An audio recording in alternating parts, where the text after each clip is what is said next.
পরিবেশটা ঠিক করেন। আমি আসছি আগে পরিবেশ ঠিক করার জন্য।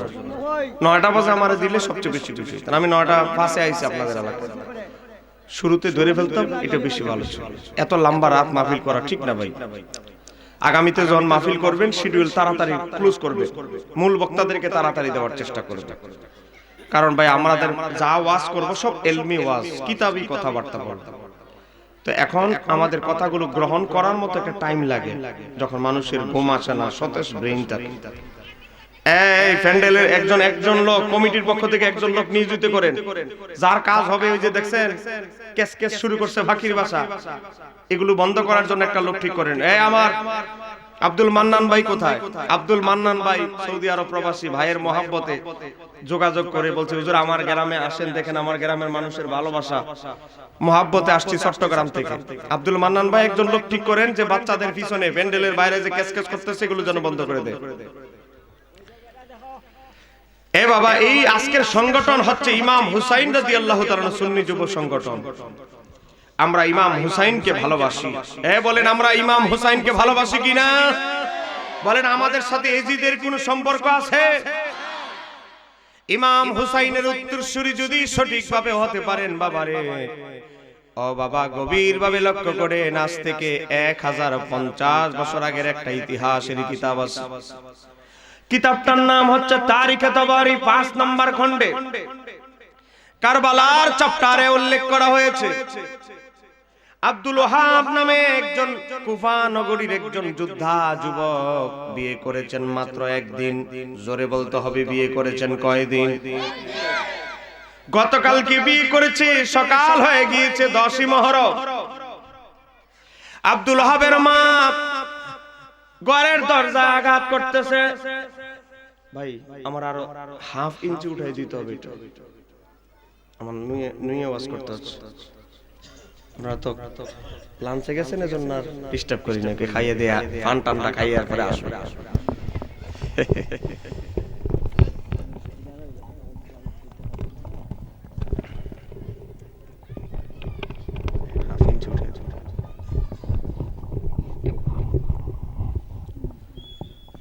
আরো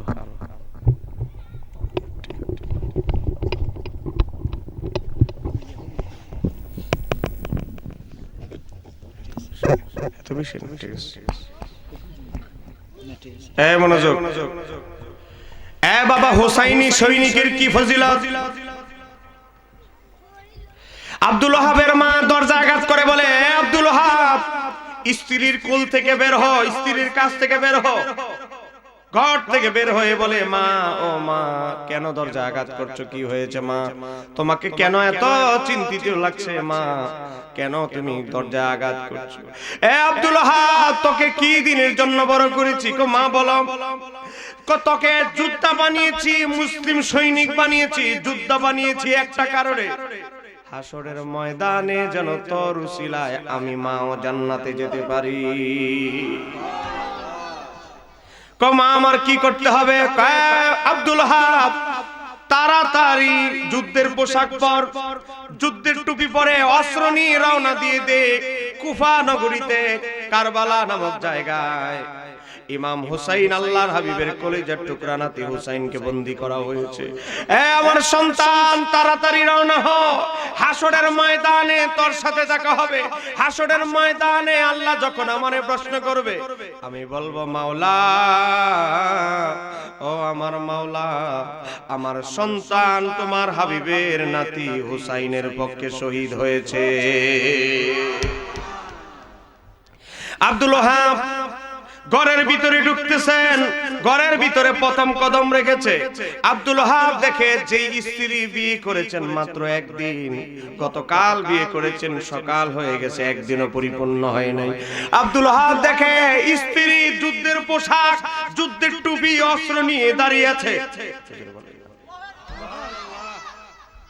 আব্দুল ওয়াহাব অবাক হয়ে গেল, স্ত্রী, অপ্রিয়তমা স্ত্রী, বিয়ে করেছি মাত্র একদিনও হয় নাই, এখনই তুমি স্বামীর যুদ্ধের ময়দানে বিদায় দিয়ে ফেলছো। এত বড় কলিজা, ইমাম হুসাইনের প্রতি এত বড় ভালোবাসা, আমি অবাক হয়ে গেছি ও আমার বিবি। আব্দুল ওয়াহাবের স্ত্রী বলে, স্বামী, ও আমার স্বামী, আপনাকে আমি বিদায় দিয়ে দিলাম, আমার কোনো দাবি নাই আপনার পক্ষে, দেখা হবে আসরের ময়দানে। আল্লাহ যখন আমার হিসাব নিবে, মিজানের পাল্লায় দাঁড়ায় আমি শুধু একটা কথাই বলবো, আমি অমুকের স্ত্রী, অমুক আব্দুল ওয়াহাবের স্ত্রী, যে ইমাম হুসাইনের জন্য তাজা রক্ত ঢেলে দিয়েছিল। আমরা ইমাম হুসাইনের জন্য জীবন দিতে চাই কি চাই না? যারা বলেনি আমরা কি ইমাম হুসাইনের পক্ষে থাকতে চাই কি চাই না? আমাদের সাথে এজিদের কোনো সম্পর্ক আছে? আজকে আমার ভাইরা দিগলবাগ ইমাম হুসাইন রাদিয়াল্লাহু তাআলা যুব সংঘ নাম দিয়েছে। আমার হৃদয়টা খুশি হয়ে গিয়েছে যে ইমাম হুসাইনের সাথে সম্পর্কিত করে এই সংগঠনের নাম। আমি মুসাফির হালাতে আছি, চট্টগ্রাম থেকে এসেছি, আমার তো কোনো যোগ্যতা নাই, একটা দোয়াই আমি করছি, আমার এই দিগলবাগ গ্রামের এই ইমাম হুসাইন রাদিয়াল্লাহু তাআলা যুব সংঘের প্রত্যেকটা সদস্যকে আল্লাহ ইমাম হুসাইনের সৈনিক হিসাবে কবুল করুন, আমাদেরকে কবুল করুন। একটু জোরে বলেন আমিন। বাবা, ইমাম হুসাইন মারা গিয়েছে, শহীদ হয়েছেন বীরের বেশে। আর এজিদ কিভাবে মারা গিয়েছে, কুলাঙ্গার এজিদ, আপনারা জানেননি? বলবো বলবো বলবো বলেন, এজিদ কেমনে মারা গেছে বলবো? আপনাদের এলাকায় এজিদ নামে কোন লোক আছে? কিন্তু খোঁজ খবর নিলে দেখা যাবে হুসাইন নামে বহু লোক আছে। কথা কোন আছে না নাই? এতেই প্রমাণ হয় ইমাম হুসাইন এখনো আমাদের মাঝে জীবিত আছে। কথা কোন না কেন, ঠিক কিনা? বাবা, আমি একটা কিতাব দেখাচ্ছি,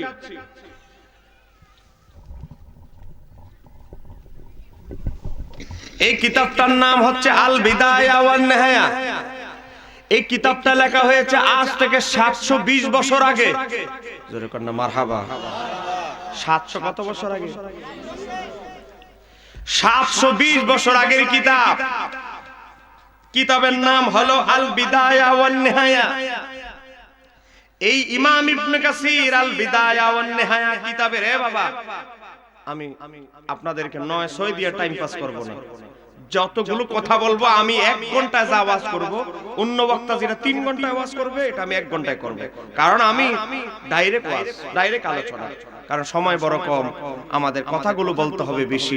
তারপরেও আরো কিছু প্রশ্ন আছে, আপনাদের প্রশ্ন, বিভিন্ন আকীদাগত প্রশ্ন, বুঝেন না? এজিদ বাহিনীর একটু জবাব দেওয়ার আমাদের দরকার আছে না নাই? বলেন, জবাব দেওয়ার দরকার আছে না নাই? যারা কথায় কথায় আমাদেরকে শিরিক ফতোয়া দেয়, বেদাত বেদাত বলে, এদের কিছু জবাবও আজকে দিয়ে যাব, অ্যান্টিভাইরাস। জোরে কোন না মারহাবা। একটু 1 ঘন্টা বসতে পারবেন ইনশাআল্লাহ? চট্টগ্রাম থেকে আমি আসতে পারছি, আর আপনারা 1 ঘন্টা আমার সময় দিতে পারবেন না? পারবেন তো ইনশাআল্লাহ? কে কে চলে যাবেন হাত তুলে দেখাই দেন। হায় হায় রে, আপনারা চলে যাবেন? আশেকে বেবুস, বুঝতে পারছি আপনারা থাকবেন, এজন্যই হাতটা উঠাইছেন। তো আবার সব জায়গায় আবার আবেগে হাত উঠাইলে হবে না। কথা কন না কেন, ঠিক কিনা? ওই এদিকের একটা মোড় থেকে আমার নিয়ে আসলো, জায়গাটার নাম কি? দুলিয়াখা। সেখানে যদি গিয়ে দেখেন দুপুরে বেলা আগামীকাল বড় একটা ফাগরি লাগায় টঙ্গি থেকে গাট্টি একটা লইয়া ঘুরতেছে হুজুরের বেশে, আর যদি গাট্টি আর ফাগরি দিকে পাগল হয়ে যান তাহলে কি চলবে? বলেন, জুব্বা দেখলে কি চলবে নাকি? কলবের ভিতরে আকীদা ঠিক আছে কিনা, এলেম আছে কিনা, এটা দেখতে হবে। কথা বলেন না কেন, ঠিক কিনা? সব জায়গায় আবার আবেগ চলবে না। বাবা, আমাদের কুমিল্লা একটা কোম্পানিগঞ্জ বাজার আছে, এখানে আজ থেকে 30, 35, 40 বছর আগে এমন একটা সময় ছিল। বাবা, আপনাদের এখনো আছে, যিনি ইমাম তিনি মুয়াজ্জিন তিনি খতিব, এই বেচারে আযান দেয়, নামাজ পড়ায়, আবার খতিব। কথা কোন কেন, ঠিক কিনা? আজ থেকে 30, 35 বছর আগে ইমাম যদি ছুটিতে চলে যেত, ইমামতি করার হুজুর খুঁজে পাওয়া যেত না। কথা কোন কেন, ঠিক কিনা? এখন তো আলহামদুলিল্লাহ আমাদের প্রত্যেক এলাকায় হুজুর ছুটিতে চলে গেল, আমাদের হাফেজে কোরআন ছাত্ররা আছে, আলেম ওলামারা ঈদের সময় বেড়াইতে আসে। কথা কোন কেন, ঠিক কিনা? হুজুর চলে গেছে ছুটিতে, এখন মুসল্লিরা বলতেছে কে করবে ইমামতি, আসরের নামাজ তো সময় হয়ে গেল, হুজুর তো যোহরের আগে যোহর নামাজ পড়ে চলে গেছে। সভাপতি বলে আমি করব ইমামতি। আমি পাকিস্তান আমলে পাকিস্তান পিরিয়ডে প্রাইমারি স্কুলে আমার রোল নাম্বার 1 ছিল। কেশিয়ার কয় বেটা আমারও রোল নাম্বার 1 ছিল। সভাপতি, কেশিয়ার, সেক্রেটারি কয় আমারও নাম্বার 1 ছিল। আমি কি ছাত্রটা খারাপ নাকি? আমি করব ইমামতি। তো ইমামতি করবে একজন, প্রার্থী হইছে কয়জন? সভাপতি, কেশিয়ার, সেক্রেটারি, লাগছে গুতাগুতি। মুসল্লিরা কয় সভাপতির পক্ষে গেলে কেশিয়ার বেজার, কেশিয়ারের পক্ষে হাত উঠাইলে সেক্রেটারি বেজার। আর কারে খুশি করব, কারে বেজার করব? মুসল্লিরা আবার চালাক। মুসল্লিরা বলে থামো তোমরা তিনজন, একজনের পিছনে নামাজ পড়বো না। তোমাদের কলবের ভিতরে এত হিংসা, একজন আরেকজনের ছাড় দিতে চাও না। তোরা তো সব মূর্খ, তোরা কি করবি? তোরা আলহামদুলিল্লাহ সূরাও জানোস না। ঠিক আছে আমরা জানি না দেখে কি হয়েছে। আমাদের এত বড় বিশাল বড় বাজার, এত বড় বিশাল বড় ফলের বাজার, ফলের বাজারে গিয়ে একটু দাঁড়াই, কোন হুজুর যদি বেড়াইতে গিয়া ফল কিনতে আসে, হুজুরে টাইম নাই না ইমামতির দ্বারা করে গেছে ফলের বাজারে, গিয়া দেখে এক বোকা মানুষ। আপনাদের হবিগঞ্জে বোকা শোকা মানুষকে কি বলেন? বেককল। বেককল বেককল এক বেককল বেচারা লেখাপড়া জানে না, সূরা ফাতিহাও জানে না। তার ভাই থাকতো সৌদি আরব। তো সৌদি আরব যে ভাই তাকে বাইরে চিঠি লিখছে, আগে তো চিঠির যুগ বুঝেন না ভাই। শুনছি সৌদি আরবের বড় বড় শেখরা বড় বড় জুব্বা পরে আর বেরিওয়ালা কালো ফাকরি পরে। তা আমার জন্য একটা জুব্বা, দুইটা জুব্বা আর দুইটা বেরিওয়ালা ফাকরি পাঠাই দিছে। এই ঈদের দিন বুঝেন না, ভাইয়ের দেওয়া জুব্বা আর ফাকরি পয়রা বাজারে গেছে ফল কিনতে। মুসল্লিরা কয় মাশাআল্লাহ মাশাআল্লাহ, এতক্ষণ তো আমরা ছোট হুজুর খুঁজতেছি, আল্লাহ দিয়ে মদিনার হুজুর পাঠাই দিয়েছে। এ হুজুর, আরে আসেন আপনি ইমামতি করবেন, আসেন আপনি, আপনারই তো খুঁজতেছি। বেচারা কয় কেন আমারে খুঁজতেছেন? আমাদের হুজুর ছুটিতে চলে গেছে, আপনি করবেন ইমামতি। বেচারা কয় আমি সূরা ফাতিহা জানি না, আমি যদি করি ইমামতি তো সর্বনাশ। এরা মনে আমার জুব্বা দেখে বেহুশ হয়ে গেছে। আমার জুব্বা দেখে মনে আবেগে বেহুশ হয়ে গেছে। যতই হোক আমার ইজ্জত এত সহজে বিসর্জন দিব না। না না না, আমি ইমামতি করি না। মুসল্লিকে দেখছো কারবার? আমাদের সভাপতি, কেশিয়ার, সেক্রেটারি ইমামতির কত পাগল আর কত বড় আল্লাহওয়ালা হুজুর ইমামতি করতে চায় না। আরে বাবা রে, আয় হায়, এই হুজুর তো ভাগ্য গুণে হইছে রে, হুজুর তো আজকে এটা ছাড়া যাবে না। মুসল্লিরা মোটামুটি গ্রাউ করে ধরছে আর বেচারা কাঁপতেছে। কি হলো, আমাকে গ্রাউ করেছেন কেন? বুঝছি আপনি কেন ইমামতি করতে চান না, নিজেরে লুকাইতে চাচ্ছেন, আমরা সব বুঝে ফেলছি। আসেন হুজুর আপনি ইমামতি করবেন। বেচারা কয় মুসিবত দেখো না আরো ফললাম, এখন বাঁচবো কিভাবে? বেচারা বলে ঠিক আছে ইমামতি করব, আপনার একটু দাঁড়ান। ওই যে টিউবওয়েলটা আছে ওইদিকে ওযুটা করে আসি, ওইদিকে টিউবওয়েলে যাইতে হবে না, আমাদের মসজিদে টিউবওয়েল আছে। ধাক্কাইতে ধাক্কাইতে টিউবওয়েলে নিয়ে গেছে। একজনে চাপ দিতেছে আর একজনে হাত পা ঢলতেছে। কয় হুজুর ভাগ্য গুণে আপনারা পাইছি, আপনি খালি দাঁড়ায় থাকেন, সব আমরা পরিষ্কার করে দিব। এ বাবা হুজুর শেষ, বেচারা কাঁপতেছে। বলেন ইমামতি কি সবাই করতে পারে? হ্যাঁ, ইমামতি সবাই করতে পারে না, মাইক দিয়ে সবাই কথা বলতে পারে না। এই বেচারা মসজিদে ঢুকতে চায় না, ডরে ধাক্কাইতে ধাক্কাইতে মসজিদে ঢুকাইছে মুসল্লিরা। একজনে রাগ করে এমন এক ধাক্কা দিছে, মেহরাবের কাছে বাড়িয়ে দিছে। এ বাবা আসরের নামাজ জোরে সূরা কেরাত পড়া লাগে না, নামাজে দাঁড়াইছে আল্লাহু আকবার, ইকামত নাই। হুজুরে কয়, মুসল্লি কয় এটা আবার কেমন হুজুর, ইকামত ছাড়াই দিয়ে নামাজ শুরু করে দিচ্ছে। আপনাদের দিগল বাগ গ্রামের কিছু সরল সহজ মানুষের মতো ওই যে না বুঝা তুই আলাইছে না বেগে, এরকম কিছু মুসল্লি কয় আরে বেটা আমাদের দিগলবাগ গ্রামের হুজুর তো ছোট হুজুর, আর এটা তো মদিনার হুজুর, মদিনার হুজুর নামাজ পড়লে ইকামত লাগে না। জোরে কোন নাউজুবিল্লাহ বলেন, ইকামত কি আর মদিনার হুজুর আর বাংলাদেশি হুজুরের মধ্যে কোনো পার্থক্য আছে? আহারে সারছে আসরের নামাজ জোরে সূরা কেরাত পড়া লাগে না, নামাজে দাঁড়াইছে, এক রুকু 10 মিনিট, এক সেজদা আধা ঘন্টা। মুসল্লিকে দেখছো কারবার, যত বড় হুজুর তত বড় সেজদা। আরে বাপ রে বাপ, আর আমাদের দিগলবাগের হুজুর তো 3 মিনিটে আসরের নামাজ শেষ। আর হুজুরের বাবারে মোটামুটি আসরের নামাজের প্রথম রাকাত পড়াইতে পড়াইতে মাগরিবের ওয়াক্ত আগে গেছে, মাগরিবের ওয়াক্ত হয়ে গেছে কাছে। এ বাবা এখন এমন অবস্থা হয়েছে, প্রথম রাকাত শেষ, দ্বিতীয় রাকাতের সেজদা একটা শেষ হইছে, আর মাথার বাকি দ্বিতীয় সেজদার মাথায় উঠায় না। মুসল্লি কই কি রে হুজুর কি আছে না মারা গেল? একজনের মাথা উঠাইছে। সমাজে দেখবেন সামনে তারাবি নামাজ আসতেছে, এক প্রকার লোক দেখবেন নামাজে দাঁড়ায় দেখে ফ্যানটা ঠিক মতো চলেনি। কথা কোনা কেন? হ্যাঁ ফ্যান কি বাতাস লাগে না কেন? কি রে এই কথা কোন, এরকম মুসল্লি আপনাদের এদিকে আছে নাকি? নামাজে এদিক সেদিক তাকায়, ডাইনে বামে চায়, উপরে চায়। এ বাবা, এক মুসল্লি মাথা উঠায় দেখে হুজুর নাই। এ মুসল্লিরা, আর কি হয়েছে? কার মাথা উঠাও? কই কি হলো, কি হলো? হুজুর তো গায়েব হয়ে গেছে, হুজুর নাই। আসলেই তো হুজুর নাই। আগের মসজিদ গুলো তো ছিল টিনের জোড়া তালি দেওয়া টিন, না বুঝেন না? গরিব হালাতে ছিল। আজ থেকে 30-40 বছর আগের মসজিদ, ডাইন দিক দিয়া জোড়া তালি দেওয়া টিন, ডাক্কা দিয়া জোড়া দেওয়া টিন ফালাইয়া ফাঁকা দিয়া বাড়িয়ে চলে গেছে। তা আপনারা কি আবার আমারে ফালাই দিয়া পর্দা আলগি দিয়া চলে যাবেন? চলে যাবেন, চলে যাবেন? ওই হুজুরের মতো আপনারা কি আমারে আবার ফালাইয়া চলে যাবেন নাকি? একটু হাত তুলে দেখাই দেন তো কারা কারা থাকবেন। নারায়ে তাকবীর। আর একটু এই আওয়াজ চলতো না। নারায়ে তাকবীর। পিছনে নারায়ে তাকবীর, নারায়ে রিসালাত, আহলে সুন্নাত ওয়াল জামাত। বাবা, গভীর ভাবে লক্ষ্য করেন, ইমাম হুসাইন শহীদ হয়েছেন বীরের বেশে। আর এজিদ মালাউন, অভিশপ্ত এজিদ কিভাবে মারা গিয়েছে? জি, আর এর কিতা করতে হয়? এ বাইরে একটা সাথী, গভীর মনোযোগ। দেখেন, ইমাম ইবনে কাসির 720 বছর আগে ইতিহাসের কিতাবে উল্লেখ করেছে এজিদের মৃত্যুর কাহিনী। বাবা, ইমাম হুসাইন তো বীরের বেশে শহীদ হয়েছে, আর এই কুলাঙ্গার মালাউন এজিদ কিভাবে মারা গিয়েছেন জানেন? ইতিহাসের কিতাবে এসেছে, আমার আল্লাহ এজিদ লালন পালন করত কিছু যোদ্ধা বানর। বানর বলেন, কি পালন করত? বানর। হ্যাঁ, নিজে একটা বানর পছন্দ করতো, বানর, বুঝেন না? বানরে আরেক বানর ভালো। এজিদ তার একটা কু অভ্যাস ছিল, সে বানর দিয়ে বানরের প্রতিযোগিতা লাগাই। কি করতো জানেন? এক বানরে দিয়ে আরেক বানরের বিরুদ্ধে যুদ্ধ লাগাই দিত। একটা আরেকটারে যতক্ষণ না মারতে পারতো সে খুশি হতো।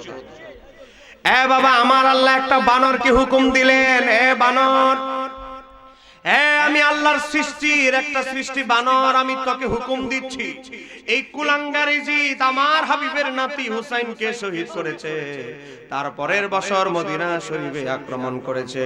এই কুলাঙ্গার এজিদ সর্বশেষ বছর মদিনা শরীফে আমার কাবাগর আক্রমণ করেছে। বানর, আমি তোমাকে হুকুম দিচ্ছি, তোকে হুকুম দিচ্ছি, এই মালাউন এজিদ, পাপিষ্ঠ এজিদকে হত্যার দায়িত্ব আমি তোকে দিলাম। একটু জোরে বলা যাবে কি সুবহানাল্লাহ? এজিদের মতো কুলাঙ্গারকে মারার জন্য আমার আল্লাহ অস্ত্র সেনাবাহিনী লাগাই দেয়। গভীর ভাবে লক্ষ্য করেন, এই ইমাম ইবনে কাসির উল্লেখ করছে, এজিদের মৃত্যুর কারণ ছিল যে সে একদিন একটি বানরকে উঠিয়ে দোলা দিচ্ছিল, আর অমনি একটি বানর তাকে কামড় দেয়, কামড়ের বিষে সে মারা যায়। আমার বাবারা, ভাইয়েরা, দেখেন, তাহলে আমরা কি বুঝতে পারলাম? এই পাপিষ্ঠ মালাউন এজিদকে মারার জন্য আমার আল্লাহর সেনাবাহিনী দরকার হয় নাই, একটা বানরের আঘাতেই সে শেষ। কথা কন না কেন, ঠিক কি না?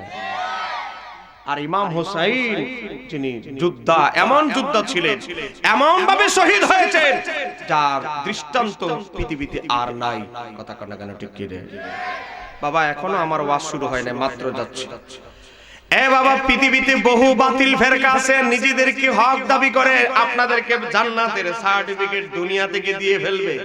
কথা কোন কারো ঠিক কি না? এরকম আছে না নাই? পিছনে নাম দিছে তাফসিরুল কোরআন মাহফিল, কিন্তু ওয়াজ করে রাজনীতি। কথা কোন কারো ঠিক কি না?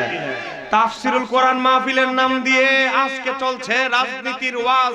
মনে রাখবেন, আমরা আহলে সুন্নাত ওয়াল জামাত, আমরা এই ওয়াজের মঞ্চকে নোংরা রাজনীতিতে ব্যবহার করি না। কথা কেন ঠিক কি রে? বাবা, গভীর ভাবে লক্ষ্য করে, প্রত্যেকেই দাবি করছে চাবার জোরে, বাবারে, তারাই একমাত্র জান্নাতি দল। মনে রাখবেন, জান্নাতি দল কোন মৌলবীর কথায় হবে না। জান্নাতি দল কোনটা এটা ফয়সালা করবেন আল্লাহ এবং তার রাসূল। কথা কোন ঠিক কিনা? তিরমিজি শরীফের হাদিস, হাদিস নাম্বার 2641। বাবা, 50টা মিনিট বসে দলিল ছাড়া যদি কথা বলি, যাওয়ার পরে নয়, এখানে থাকতে দাঁড়ায় ধরবেন। বাবা, হযরতে আব্দুল্লাহ ইবনে আমর ইবনে আস থেকে বর্ণিত, আমার নবী বলে, বনি ইসরাইল 72 দলে বিভক্ত হয়েছে, আমার উম্মত 73 দলে বিভক্ত হবে। কুল্লুহুম ফিন্নার, সব দলে যাবে জাহান্নামে, ইল্লা মিল্লাতান ওয়াহিদাতান, তবে একটা দল ছাড়া।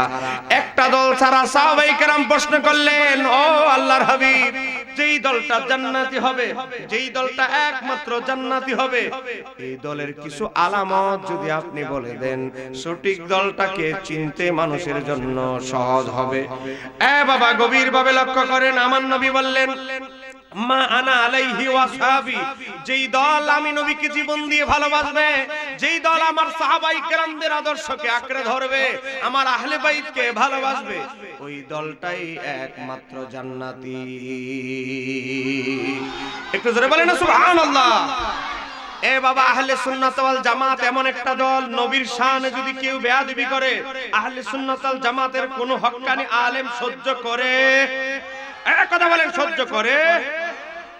আজকে দেখবেন বহু মোল্লা আছে, মৌলবি আছে, যাদের বড় হুজুর আমার নবীকে কাউবয় বলে, আমার নবীকে রাখাল প্রমাণের অপচেষ্টা করে, কিন্তু চোখ বুঝে বাবা অন্ধ হুজুরের অনুসারীরা অন্ধ হয়ে থাকে। কথা কন না কেন, কথা কন না কেন, ঠিক কিনা? মাশাআল্লাহ, মাশাআল্লাহ। ভাই কেমন আছেন? আমার ভাই চলে এসেছেন। একসাথে আমরা জামিয়াতে হোস্টেলে ছিলাম, দীর্ঘদিন পরে দেখা হলো। একটু জোরে বলেন না মারহাবা। আমাদের ব্যাপারে খোঁজ খবর এই ভাইদের কাছে নিবে, ভালো আছে না? আমাদের ব্যাপারে খোঁজ খবর নিবেন যারা জামিয়াতে একসাথে আমরা চট্টগ্রামে পড়েছি। একটু মনোযোগ দিয়ে বসি, আমি বেশি বিরক্ত করব না আপনাদের। কিছু দলিল দিব, ওই দেখেন অলরেডি কিছু প্রশ্ন আয়া পড়ছে। প্রশ্নের জবাবগুলো জানা যাবে না, জানা যাওয়ার দরকার আছে না নাই? বলেন, দলিল জানা যাওয়ার দরকার আছে না নাই? প্রশ্ন থাকলে দিবেন, দলিল সহকারে জবাব দিয়ে তারপরে যাব। কথা কেন কেন, ঠিক কিনা?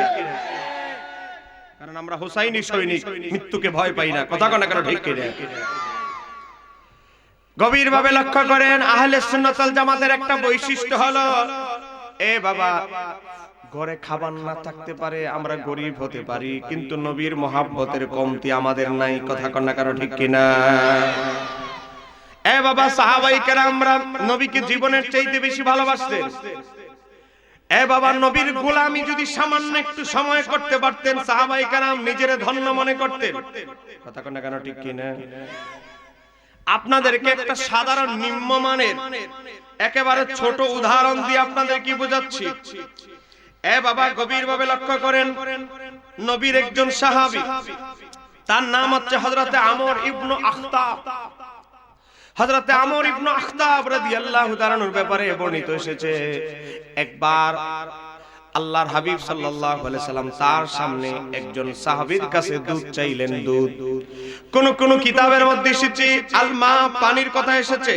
বাবা পানি, আমার নবীর এক সাহাবী পানি নিয়ে যাচ্ছেন আমার নবীর জন্য। মনোযোগ। হযরতে আমর ইবনে আখতাব দেখতে পেলেন ওই পানির ভিতরে দূর থেকে দাঁড়ায় তিনি লক্ষ্য করেছেন ওই পানির যে পেয়ালা, এটার মধ্যে একটা চুল পড়ে আছে। বলেন কি পড়ে আছে? চুল। চুল দূর থেকে দেখলেন একটা চুল পানিটার ভিতরে আছে, কিন্তু যিনি পানিটা নবীকে দিচ্ছে সে খেয়াল করে নাই। আমার নবী তাকে বললেন, দাঁড়া, দাঁড়াও, দাও তোমার পানিটা নিলেন। নেওয়ার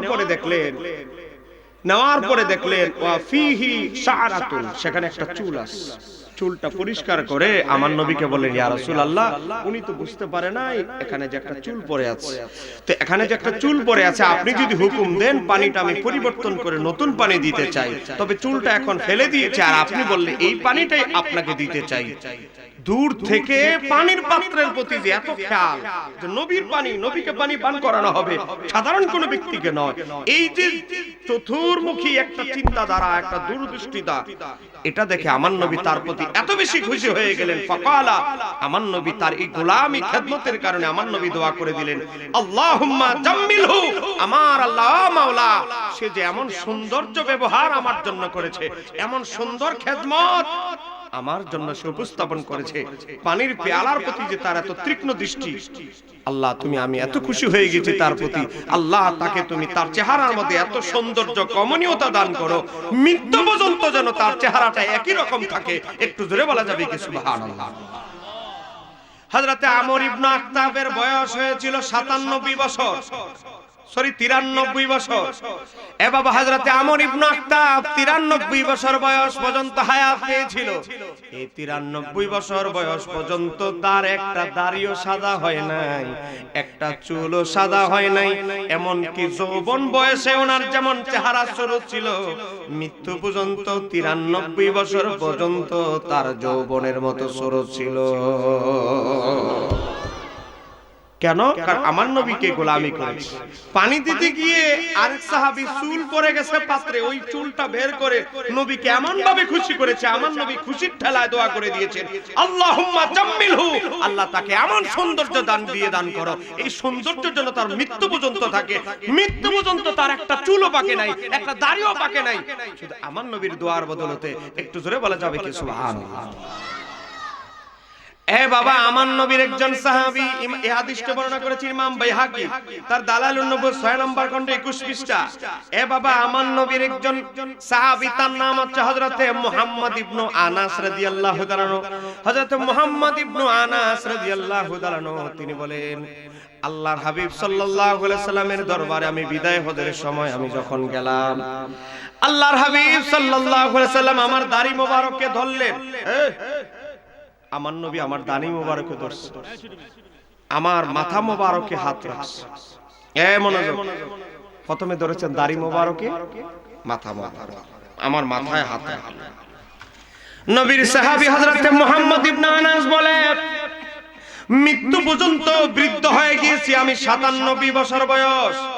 আমার দাড়ির কয়েকটা চুল পাকনা, বাকি চুলগুলো কালো ছিল, দাড়িগুলো আর মাথার সামনের একটু কর্নারে ছাড়া পুরো মাথাটা আমার চুলগুলো সাদা ছিল। একটু জোরে কন্যা সুবহানাল্লাহ। একটা অংশ সাদা আর বাকিটা কালা, দাড়ির একটা অংশ সাদা আর বাকিটা কালো। আমাকে দেখে সবাই বলে, এটা তোমার কি অদ্ভুত সুরত, দাড়ি ভাগলে সবগুলো ভাগবে, চুল ভাগলে সবগুলো ভাগবে, একটা সাইড সাদা হয়ে রয়েছে আর বাকি সবগুলো কালো, এমন ঘটনা কেন হলো? হযরতে মুহাম্মদ বিন আনাস বলে, এ আমার ভাইরা, আমার নবী বিদায় হজের সময় আমার নবীর নূরানি হাত মোবারক আমার মাথার যেই জায়গায় পড়েছে এই জায়গার চুলগুলো কাঁচা, এখনো কালো। আমার নবীর হাত মোবারক, আমার দাড়ি মোবারকের যেই যেই চুলগুলো ধরেছে ওইগুলো এখনো কাঁচা, মৃত্যু পর্যন্ত কাঁচাই থাকবে, কারণ আমার নবীর নূরানি হাত মোবারক ছোঁয়া লেগেছে। চিৎকার দিয়ে বলতে হবে আল্লাহু আকবার।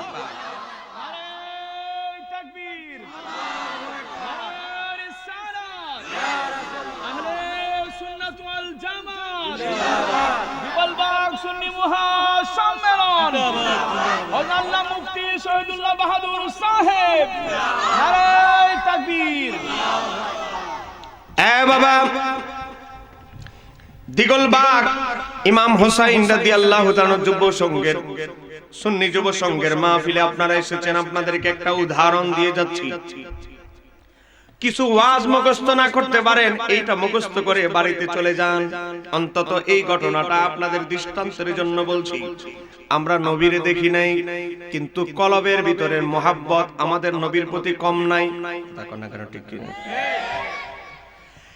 দিগলবাগ গ্রামের সুন্নি জনতা, আপনাদের টাকা পয়সার অর্থনৈতিক অভাব হতে পারে, নবীকে যদি আপন করে নিতে পারেন, পৃথিবীর সব মানুষ আপনাদেরকে ছেড়ে গেলেও রাহমাতাল লিল আলামিন আপনাকে ছেড়ে যাবে না। এটার উপরে আপনাদের বিশ্বাস আছে না নাই? জোরে বলেন, আছে না নাই? আপনাদেরকে আজ থেকে 1500 বছর আগের একটা ঘটনা স্মরণ করিয়ে দিচ্ছি।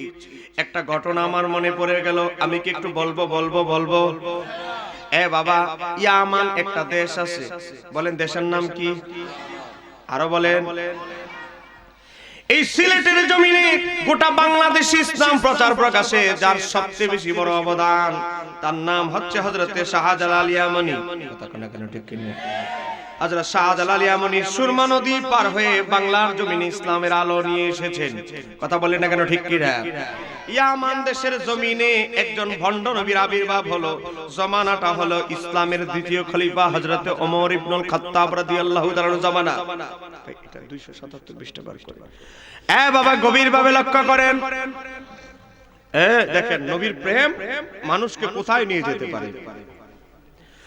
ইয়ামান দেশে এক ভণ্ড নবীর আবির্ভাব হলো। পয়সাপাতি আছে, পয়সাপাতির অভাব নাই, তো তার ছেলে সন্তান নাই। হের শখ হইল আমার যেহেতু ছেলে সন্তান নাই, এখন আমি নিজের নবী দাবি করি, তাহলে আমার বহুত ভক্ত অনুরক্ত থাকবে। একটু জোরে কন্যা নাউজুবিল্লাহ। বলেন নবী কি নিজে নিজে দাবি করে হওয়া যায়? বলেন নিজে নিজে দাবি করে কি হওয়া যায় নাকি?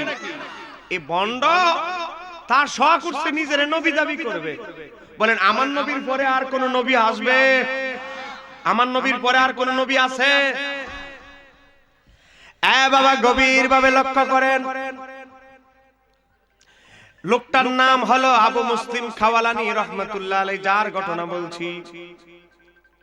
এই ভণ্ড নবী তার দালাল লাগাইলো, কিছু দালাল ভাড়া করলো বেতন দিয়া। তোদের কাজ হইলো আমার ভুয়া মুআজিজা, উল্টা পাল্টা কাহিনী মার্কেটে ছড়াই দিবি, বিভিন্ন বাজারে ছড়িয়ে ছিটিয়ে দিবি, এই উল্টা পাল্টা বলবি আমার হুজুর নবী বহুত বড় বড় মুআজিজা দেখিয়েছে। এই ভণ্ডামানিগুলো ছড়িয়ে ছিটিয়ে দিবি।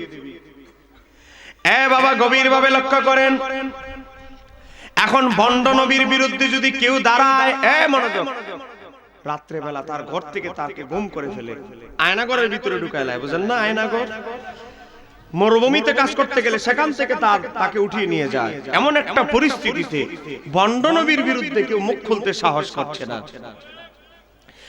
এমন একটা পরিস্থিতিতে নবীর একজন আশেক হযরতে আবু মুসলিম খাওয়ালানি, যিনি প্রাথমিক যুগে ইহুদি ধর্মের বড় পণ্ডিত আলেম ছিলেন, বাবা আমার নবীর হাতে বায়াত হওয়ার জন্য মদিনা শরীফে রওনা দিয়েছেন। মদিনা শরীফে যাওয়ার পরে শুনে 2 দিন আগে মাত্র আল্লাহর হাবিবকে রওজা মোবারকে দাফন করা হয়েছে। আবু মুসলিম খাওয়ালানি কাঁদতে কাঁদতে কাঁদতে মদিনা শরীফে মসজিদে নববীতে বেহুশ হয়ে যায়। হযরত আবু বকর সিদ্দিক বলে, আবু মুসলিম রে, মদিনা শরীফে থেকে যাও, ইসলামের খেদমত করো। হযরত আবু মুসলিম খাওয়ালানি বলে, আমি এসেছিলাম নবীর হাতে বায়াত হয়ে মুসলমান হব, মুসলমান যেহেতু হতে পারি নাই, আমি এখন ইসলাম কবুল করেছি, আমার ইয়ামান দেশে গিয়ে ইসলামের প্রচার প্রসার করব। হযরত আবু মুসলিম খাওয়ালানি একটা উঁচু পাথরের উপরে দাঁড়ায় বলতে লাগলো, ইয়া আইয়ুহান নাস, হে মানুষেরা, এদিকে আসো, এদিকে আসো, হে ভণ্ড নবীর অনুসারীরা, এদিকে আসো। তোমার নবী যে ভণ্ড, এটা আগামীকাল আমি প্রমাণ করব। আগামীকাল বাহাস হবে, বাহাস, তবে কিতাবের জোরে নয়, সাফার জোরে নয়, বাহাস হবে বেলায়েতের জোরে। একটু জোরে বলেন না সুবহানাল্লাহ। বলেন বলেন, বাহাস হবে কিসের জোরে? শাহজালাল ইয়ামানি সুরমা নদী নামাজের মুসাল্লা দিয়ে পার হয়ে গিয়েছে। হযরত খাজা গরিবে নামাজ কিতাব দিয়া মুশরিকদের সাথে বাহাস করে নাই, এমন বেলায়েতের জোরে এমন কারামাত দেখিয়েছে, গোটা আনা সাগরের পানি লোটার মধ্যে ভরে ফেলেছে। কথা কন না কেন, ঠিক কিনা? বেলায়েতুল জোরে ইসলাম প্রচার করেছেন। তোমার মতো মৌলবী সাফাবাজি দিয়ে আল্লাহর ওলিরা ইসলাম প্রচার করে নাই। কথা কন না কেন, ঠিক কিনা? আবু মুসলিম খাওয়ালানি বলল, বাহাস হবে বেলায়েতের জোরে। আগামীকাল সকাল 10টায় বাহাসের আয়োজন, আগামীকাল সকাল 10টায় বাহাস হবে। এই বাহাসের মধ্যে আমি থাকব, তোমার বন্ড নবীর বিরোধী পার্টি। আমি আল্লাহর হাবিব মুহাম্মদ রাসূলুল্লাহ সাল্লাল্লাহু আলাইহি ওয়াসাল্লাম, আল্লাহর হাবিবের পক্ষে আমি প্রমাণ করব আমার নবীর পরে কোনো নবী নাই। আমার নবীর পরে যত নবী দাবি করবে তারা ভণ্ড, তারা মিথ্যাবাদী। কথা কন না কেন, ঠিক কিনা?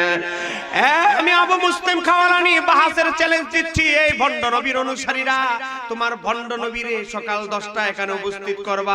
আগুনের কুণ্ডলী বানানো হবে, আগুনের ভিতরে আমি 1 ঘন্টা ঝাঁপ দিব। আগুন যদি আমি আবু মুসলিম খাওয়ালানি রেখে ফেলে, আগুন যদি আমারে পুরায় ফেলে, তাহলে আমার নবী ভণ্ড, ইসলাম ধর্মের নবী সঠিক নয়। আর আগুনের 1 ঘন্টা ঝাঁপ দেওয়ার পরে যদি আমার কিছুই না হয়, তাহলে ইসলাম ধর্মের নবী সত্য। এরপরে 1 ঘন্টা তোমাদের ভণ্ড নবী আগুনের কুণ্ডলীর ভিতরে যাবে। তোমার ভণ্ড নবী যদি আগুনের ভিতরে থাইকা, আগুন যদি তোমার ভণ্ড নবীর কিছু না করে, তাহলে প্রমাণ হবে তোমার নবী সঠিক, ভাই ভণ্ড নবী ভণ্ড নয়, সঠিক। আগুন যদি তারে খেয়ে ফেলে, আগুন যদি পুরায়া ফেলে, বুঝতে হবে তোমাদের নবী ভণ্ড। একটু জোরে করুন আল্লাহু আকবার। বলেন, এই ধরনের বাহাসের আগুনের কুণ্ডলীর ভিতরে, আগুনের ভিতরে ঝাঁপ দেওয়ার বাহাস, এই বাহাস কি আপনাদের ওয়াহাবি মুন্সিরা চ্যালেঞ্জ দিতে পারবে? বাবা, বাহাসের সময় ঘোষণা হয়ে গেল, আগামীকাল সকাল 10টায় বাহাস। আবু মুসলিম খাওয়ালানি ঘরের ভিতরে চলে গেলেন, ঘরের মাঝে চলে গেলেন। ইশারের নামাজের পর দুরূদ শরীফ পড়তে পড়তে আমার নবীকে স্মরণ করে ঘুমায় গেলেন। আবু মুসলিম খাওয়ালানি বলে, আমি একটু ঘুমাইলাম, আল্লাহর হাবিব রাহমাতাল লিল আলামিনকে আমি দেখলাম তিনি আমার ঘরে হাজির হয়ে গিয়েছে। বলেন আমার নবীর কাছে খবর আছে না নাই? হ্যাঁ বলেন, আমার নবী রওজা মোবারকে জিন্দা না মরা? আমার নবী কি মরা নবী না হায়াতুন নবী? আমার নবী আবু মুসলিম খাওয়ালানির ঘরে তাশরীফ আনলেন। আমার নবী বলেন, আবু মুসলিম খাওয়ালানি ঘুম থেকে জাগ্রত হও। চোখ খুলে দেখে সরাসরি আমার নবী সশরীরে উপস্থিত হয়ে গিয়েছে। আবু মুসলিম খাওয়ালানিকে বললেন, তাল তুমি আমার দিকে আসো। এ বাবা, আবু মুসলিম খাওয়ালানিকে বুকের মাঝে জড়ায়া ধরলেন। জড়ায়া ধরার পরে আমার নবী তার হাত গোটা শরীরটা মালিশ করে দিলেন। বলেন, যার শরীরটা আমার নবী মালিশ করে দিয়েছেন তার শরীরে কখনো এই দুনিয়ার আগুন তো দূরের কথা, জাহান্নামের আগুনও স্পর্শ করতে পারবে না। কথা কন না কেন, ঠিক কিনা? আবু মুসলিম খাওয়ালানিকে বললেন, ও আবু মুসলিম, তুমি আমি নবীর সম্মান যে সুউচ্চ জায়গায় তুলে ধরেছো, বাহাসের চ্যালেঞ্জ দিয়েছো, তোমার প্রতি আমি নবী এত বেশি খুশি হয়ে গিয়েছি, আমি নবী মদিনা শরীফ থেকে তোমার কাছে চলে এসেছি। এ আবু মুসলিম খাওয়ালানি, আগামীকাল বাহাস হবে, তুমি কোনো চিন্তা করিও না, তবে আমি তোমাকে হুকুম দিচ্ছি, তুমি এখন তোমার চেহারাটা ডেকে ঘর থেকে তাড়াতাড়ি বের হয়ে যাও, কারণ ভণ্ড নবীর অনুসারীরা আসতেছে তোমাকে হত্যা করার জন্য। অতএব তাড়াতাড়ি গা ঢাকা দিয়ে ঘর থেকে বের হয়ে যাও। বলেন, আমার নবী গায়েব জানে কি জানে না? বন্ড নবী গুন্ডা বাহিনী পাঠাইছে, বাহাস হইলে তো এত তো জানে।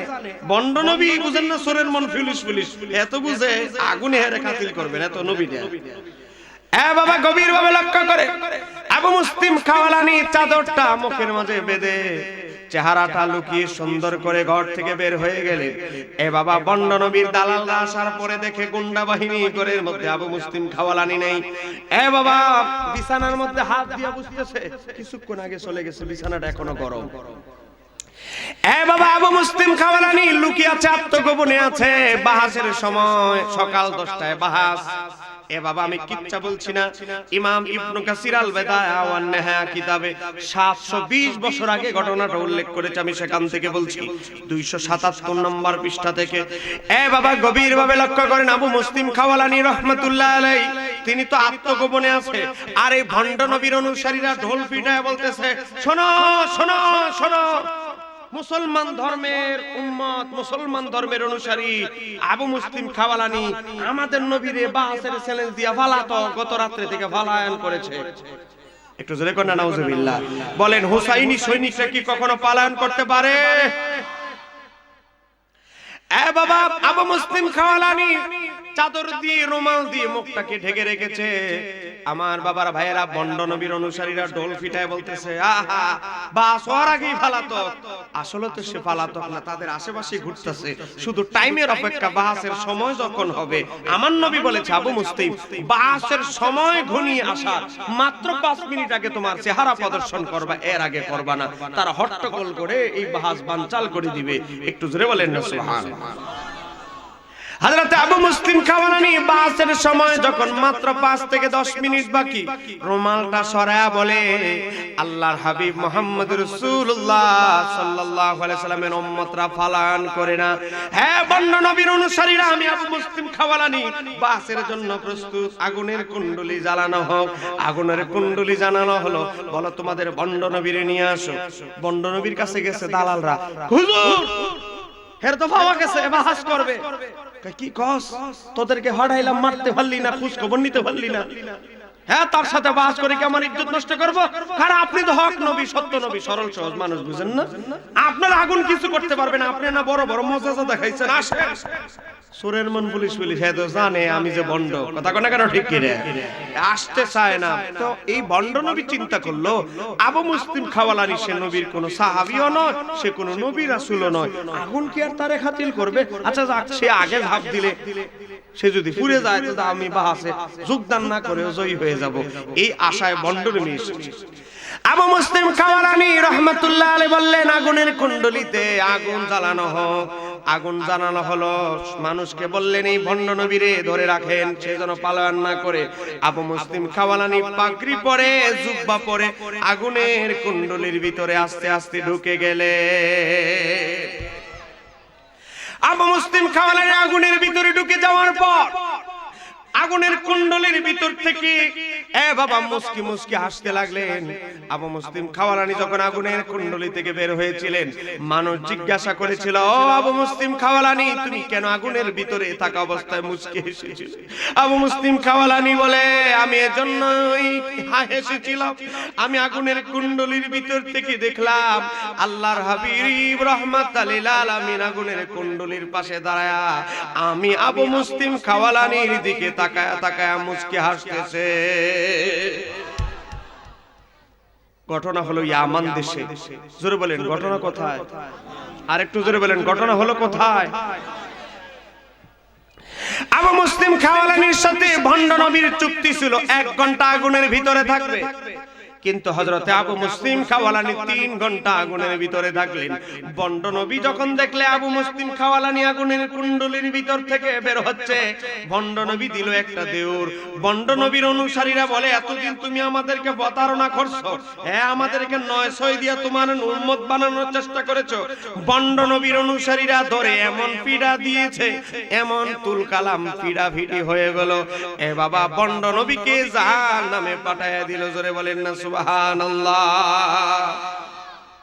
জমানাটা ছিল হযরত ওমর রাদিয়াল্লাহু তাআলার জমানা।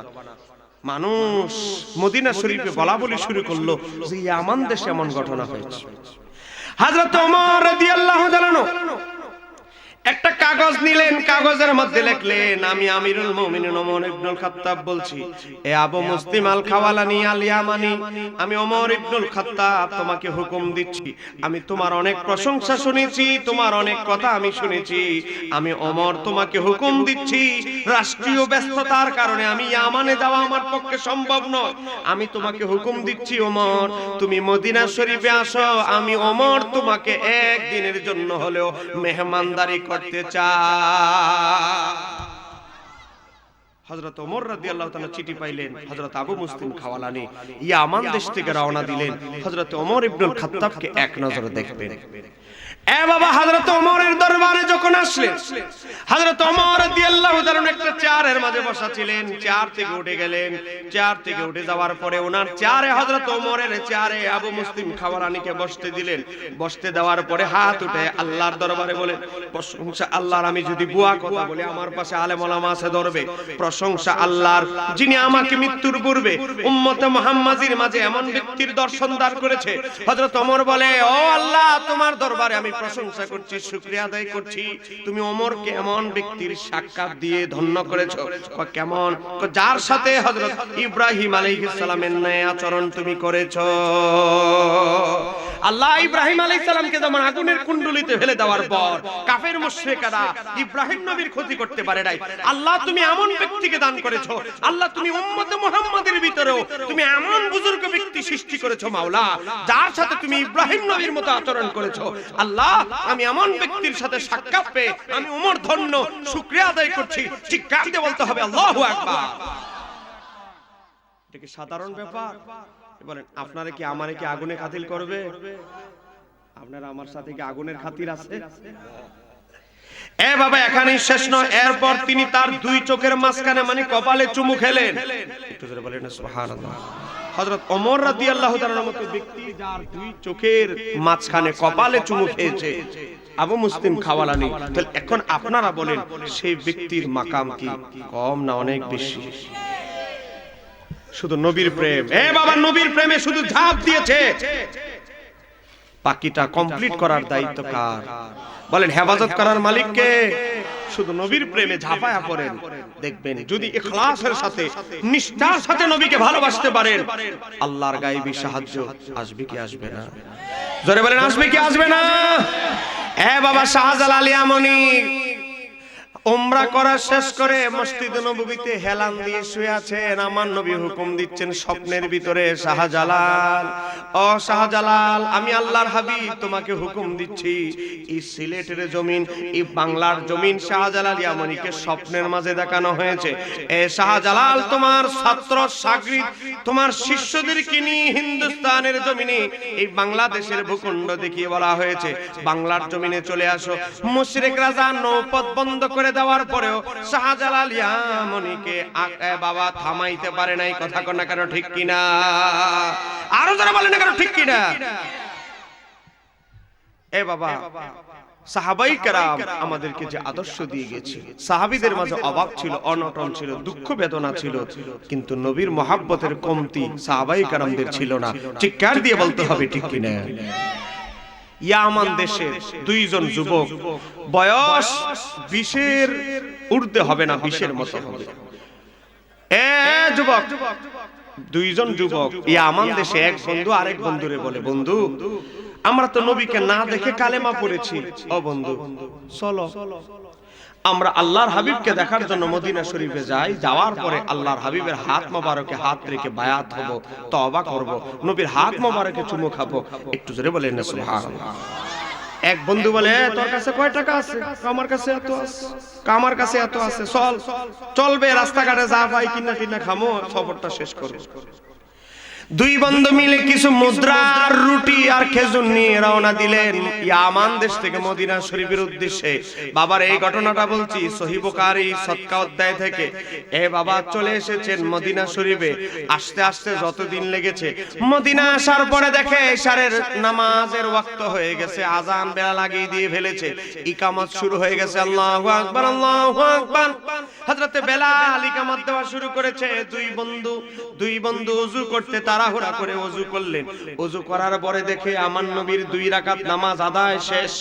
2 রাকাত নামাজ আমার নবীর পিছনে পড়লেন। 2 রাকাত নামাজ শেষ করে সিরিয়াল ধরে আছেন নবীর সাথে মোলাকাত করবে। এ বাবা, এশারের নামাজের পর সাহাবায়ে কেরাম নবীর সাথে সৌজন্য সাক্ষাৎ করে তারা মসজিদে নববী ত্যাগ করে বাড়িতে ঘুমাইতে যাইতেন, বিশ্রামের জন্য যাইতেন। এ বাবা, তারা হলো ভিন দেশের মানুষ, নবীর সাথে আগে থেকে পরিচিত নয়, মদিনায় তাদের কোনো আত্মীয় স্বজন পরিচিত লোক নাই। তারাও সিরিয়ালে দাঁড়িয়েছে নবীর সাথে মোলাকাতের জন্য, কিন্তু সিরিয়াল পড়ে গেছে একদম শেষ লগ্নে। এ বাবা, সিরিয়াল ধরে আছে নবীর সাথে দেখা করবে। আমার নবীর নিকটে যখন চলে আসলো, আমার নবী দেখলেন, তোমাদের বাড়ি কোথায়? তোমাদের বাড়ি তো মনে হয় মদিনায় না। জি ইয়া রাসূলুল্লাহ। মক্কায় তো নয়। জি ইয়া রাসূলুল্লাহ। তোমরা কোথায়, কেন এসেছো মদিনাকে? ইয়া রাসূলুল্লাহ, আমরা দুইজন মুসলমান, আপনাকে না দেখে মুসলমান হয়েছি, আপনাকে এক নজর দেখার জন্য আমরা 2 বন্ধু ইয়ামান দেশ থেকে এসেছি। চিৎকার দিয়ে বলা যাবে কি সুবহানাল্লাহ? আমার নবী বললেন, মদিনায় কি তোমাদের কোনো আত্মীয় স্বজন আছে? আমার নবী এই কথা বলার পরে তারা দুইজন বলল, নবী গো, মদিনায় আপনি নবী ছাড়া আমাদের আর কেউ না। আমার নবী এখানে চিন্তা করলেন, এরা দুইজন ইয়ামান দেশ থেকে আসছে, মদিনায় কোনো আত্মীয় স্বজন নাই, তাদেরকে তো অন্তত মেহমানদারির একটা ব্যবস্থা করতে হবে, রাত্রে থাকার ব্যবস্থা করতে হবে। আমার নবী চিন্তা করলেন, কার বাড়িতে দেই? মোটামুটি ধনী যারা সাহাবী সবাই বাড়িতে চলে গেছে, এখন যারা সামনে বসা সবাই হলো গরিব, কার বাড়িতে থাকতে দেই? আমার নবী চিন্তা করে আমার নবী বললেন, তোমরা এমন একটা সময় সাক্ষাৎ করেছো যারা আমার ধনাঢ্য সাহাবীরা চলে গেছে। আমার নবী তারপরেও দেখলেন সামনে কিছু গরিব সাহাবী, তারা এই জন্য বসা 2টা উদ্দেশ্যে। 1 নাম্বার হলো তারা জানে ঘরে গেল খাবার নাই, ঘরে গেল খাবার নাই, মসজিদে নববীতে খাবার নাই, কিন্তু মসজিদের ভিতরে একটা জিনিস, একজন ব্যক্তি আছে যার চেহারা আনোয়ারের দিকে তাকাইলে ক্ষুধার যন্ত্রণা মিটে যায়। এজন্য বসে আছে নবীর চেহারার দিকে। অভাবী মানুষ জানে ঘরের ভিতরে খাবার নাই, গেলে উপবাস থাকতে হবে, ক্ষুধার্ত অবস্থায় ঘুমাইতে হবে, নবীর চেহারা আনোয়ারের দিকে তাকায় আছে গরিব কিছু সাহাবী। আমার নবী বললেন, তোমাদের মাঝে এমন কেউ আছো? এই তোমাদের মাঝে এমন কেউ আছো? আমি নবীর এই 2 জন মুসাফিরকে, মেহমানকে 1 রাতের জন্য মেহমানদারি করবে, এমন কি কেউ আছো? গভীর ভাবে লক্ষ্য করেন, আমার নবী যখন ডাক দিলেন, বললেন, আমার সামনে আগত মুসল্লিরা, তোমরা কেউ এমন আছো যে আমার দুই মেহমানকে এক রাতের জন্য এক বেলার জন্য মেহমানদারি করবা? সমস্ত সামনে যারা গরিব সাহাবী বসা সবাই চিন্তা করতেছে নিজে খাওয়ার জন্য খাবার আছে কিনা রাইতে, ঘরের ভিতরে স্টেশন নাই, আবার মেহমান নিয়ে আবার বউয়ের গুতানি গুতানি হুনতা, হ্যাঁ কেউ হাত উঠাচ্ছে কারণ সামনে তো সবাই গরিব। আমার নবীর একজন আনসার সাহাবী দেখলেন আমার নবীর চেহারা আনোয়ার মলিন হয়ে গেছে। আমার নবীর আনসার সাহাবী বলে আমার নবীর মলিন চেহারা আমার দেখতে ভালো লাগছে না। একজন আনসার গরিব সাহাবী, সে নিজেও জানে না তার ঘরে আদৌ খাবার আছে কি নাই। আমার নবীর আনসার সাহাবী হাত উঠায় বলে নবী গো, ও নবী, ও ইয়া রাসূলুল্লাহ, আপনার দুই মেহমানকে মেহমানদারির দায়িত্ব আমি আজকের জন্য নিলাম। আমার নবী তার দিকে তাকায় দেখে এই বেচারা নিজে অভাবী লোক, এই বেচারা নিজে 7 দিনের মধ্যে 5 দিন না খেয়ে থাকে। এ যদি আমার মেহমান নেয়, আমার নবী চিন্তা করতেছে সে যদি আমার মেহমান নেয় কি জানি আবার তুল কালাম বউর সাথে ঝগড়া হয়। আমার নবী বলেন তুমি কি শিওর আজকে আমার মেহমানকে মেহমানদারি করতে পারবে? সে বললে ইয়া রাসূলুল্লাহ, আমাদের যতই অভাব থাকুক অনটন থাকুক, আমরা ক্ষুধার্ত থাকি আর খেয়ে থাকি, আপনার মেহমানকে আমরা ছোট করব না, জীবন দিয়ে হলেও রাসূলুল্লাহর মেহমানকে মেহমানদারি করব। ইয়া রাসূলুল্লাহ, আপনি অনুমতি দিলে মেহমানকে দিয়ে যেতে চাই। মেহমান দুইজনকে ঘরে নিয়ে গেলেন। ঘরে নিয়ে যাওয়ার পরে বললেন বিবি, ও বিবি, আল্লাহ আমাকে অনেক বড় পরীক্ষায় ফেলে দিয়েছে বিবি, ঘরে কি আছে খাবার প্রস্তুত করো, রাহমাতাল লিল আলামিনের মেহমান নিয়ে এসেছি। স্ত্রী বলে আপনি কামটা করলেন কি, কথা নাই বার্তা নাই, মেহমান তা আবার আল্লাহর হাবিবের মেহমান, দুইজন মেহমান নিয়ে এসেছেন, নিজে খাওয়ার জন্য খাবার নাই আর মেহমান নিয়ে এসেছেন, আর কথা কম বলো, সাধারণ মেহমান নয়, রাহমাতাল লিল আলামিনের মেহমান, তাও আবার ইয়ামান দেশ থেকে এসেছে, যেমনি হোক রাসূলুল্লাহর মেহমানকে মেহমানদারি করতে হবে। ও বিবি, খাবার কি আছে? কয় খাবার তো কিছুই নেই, 2টা রুটি প্রস্তুত করেছি, আমাদের একজন ছেলে আছে একজন মেয়ে আছে, 2টা বাচ্চাকে 2টা রুটি খাওয়াবো আর আমরা পানি খেয়ে ঘুমিয়ে যাব। কত রাত আমরা পানি খেয়ে কাটিয়ে দিয়েছি, আজকে রাতও আমরা পানি খেয়ে ঘুমিয়ে যাব, এই চিন্তায় আমি 2টা রুটি আছে বাসায়, আটা ময়দা ছিল, 2টা রুটি আমি প্রস্তুত করেছি। ও আমার স্বামী, 2টা রুটি যদি বাচ্চা দুইজনকে দিয়ে দেই, মেহমানকে দিব কি? মেহমান দুইজনকে যদি 2টা রুটি দিয়ে দেই, বাচ্চাদেরকে দিব কি? বাচ্চাদেরকে ম্যানেজ করা বুঝ দেওয়া এত সহজ ব্যাপার নয়, তা আবার ছোট ছোট বাচ্চা। আল্লাহর নবীর আনসার সাহাবী বলতে লাগলো বিবি রে, ও বিবি, বাচ্চা এক বেলা না খাইলে অসুস্থ হবে না, মারা যাবে না, যেমনি হোক রাহমাতাল লিল আলামিনের মেহমানকে মেহমানদারি করতেই হবে। আপনাকে রাগ করতেছেন আমার উপরে? বলেন নবীর সম্মান শুনতে কি আপনাদের কষ্ট হচ্ছে নাকি? এ বাবা, বুখারী শরীফ থেকে বলছি, এ বিবি, তুমি একটা কৌশল করতে হবে। চুলার মাঝে আগুন জ্বালাও, আগুনের মাঝে পানি ঢেলে দাও, এই পানিগুলো ফুটাইতে থাকো, গরম করতে থাকো, পানির যে আওয়াজ টকবক টকবক করবে, পানিগুলো যে ফুটবে, ফুটানোর আওয়াজ শুনে বাচ্চা 2টাকে কৌশল করে ঘুম পাড়ায় দিবা। বাচ্চাদেরকে বলবা ও আমার কন্যা, ও আমার ছেলে, তোমরা একটু ঘুমাও, তোমাদের জন্য খাবার যখন প্রস্তুত হবে তোমাদেরকে ডেকে দেওয়া হবে, পানিগুলো ফুটো, গরম হোক, খাবার প্রস্তুত হলে তোমাদেরকে ডেকে দেওয়া হবে। বাচ্চা 2টাকে পানির ফুটন্ত আওয়াজ শোনায় ঘুম পাড়ায় দাও। বাচ্চা 2টা যদি ঘুমিয়ে যায় তাহলে আমাদের জন্য সহজ হয়ে যাবে। মেহমানকে 2জনকে 2টা রুটি দিয়ে আজকে মেহমানদারি সেরে ফেলবো। বাচ্চা 2টাকে অনেক কষ্টে আনসার মহিলা, ওই আনসার সাহাবীর স্ত্রী কৌশল করে ঘুম পাড়ায় দিলেন। এ বাবা, ঘুম পাড়ায় দেওয়ার পর পর্দা টেনে দিয়ে 2 মেহমানকে, রাসূলুল্লাহর 2 মেহমানকে 2টা পেয়ালায় রুটি দিয়ে দিলেন। মেহমানদেরকে বলতে লাগলেন আপনারা খাবার শুরু করেন, আপনারা খাবার শুরু করেন।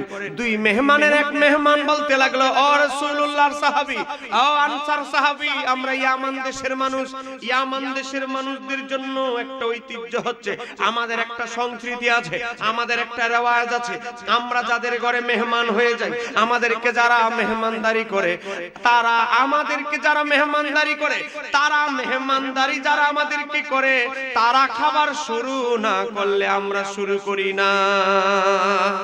একটু জোরে বলেন না সুবহানাল্লাহ।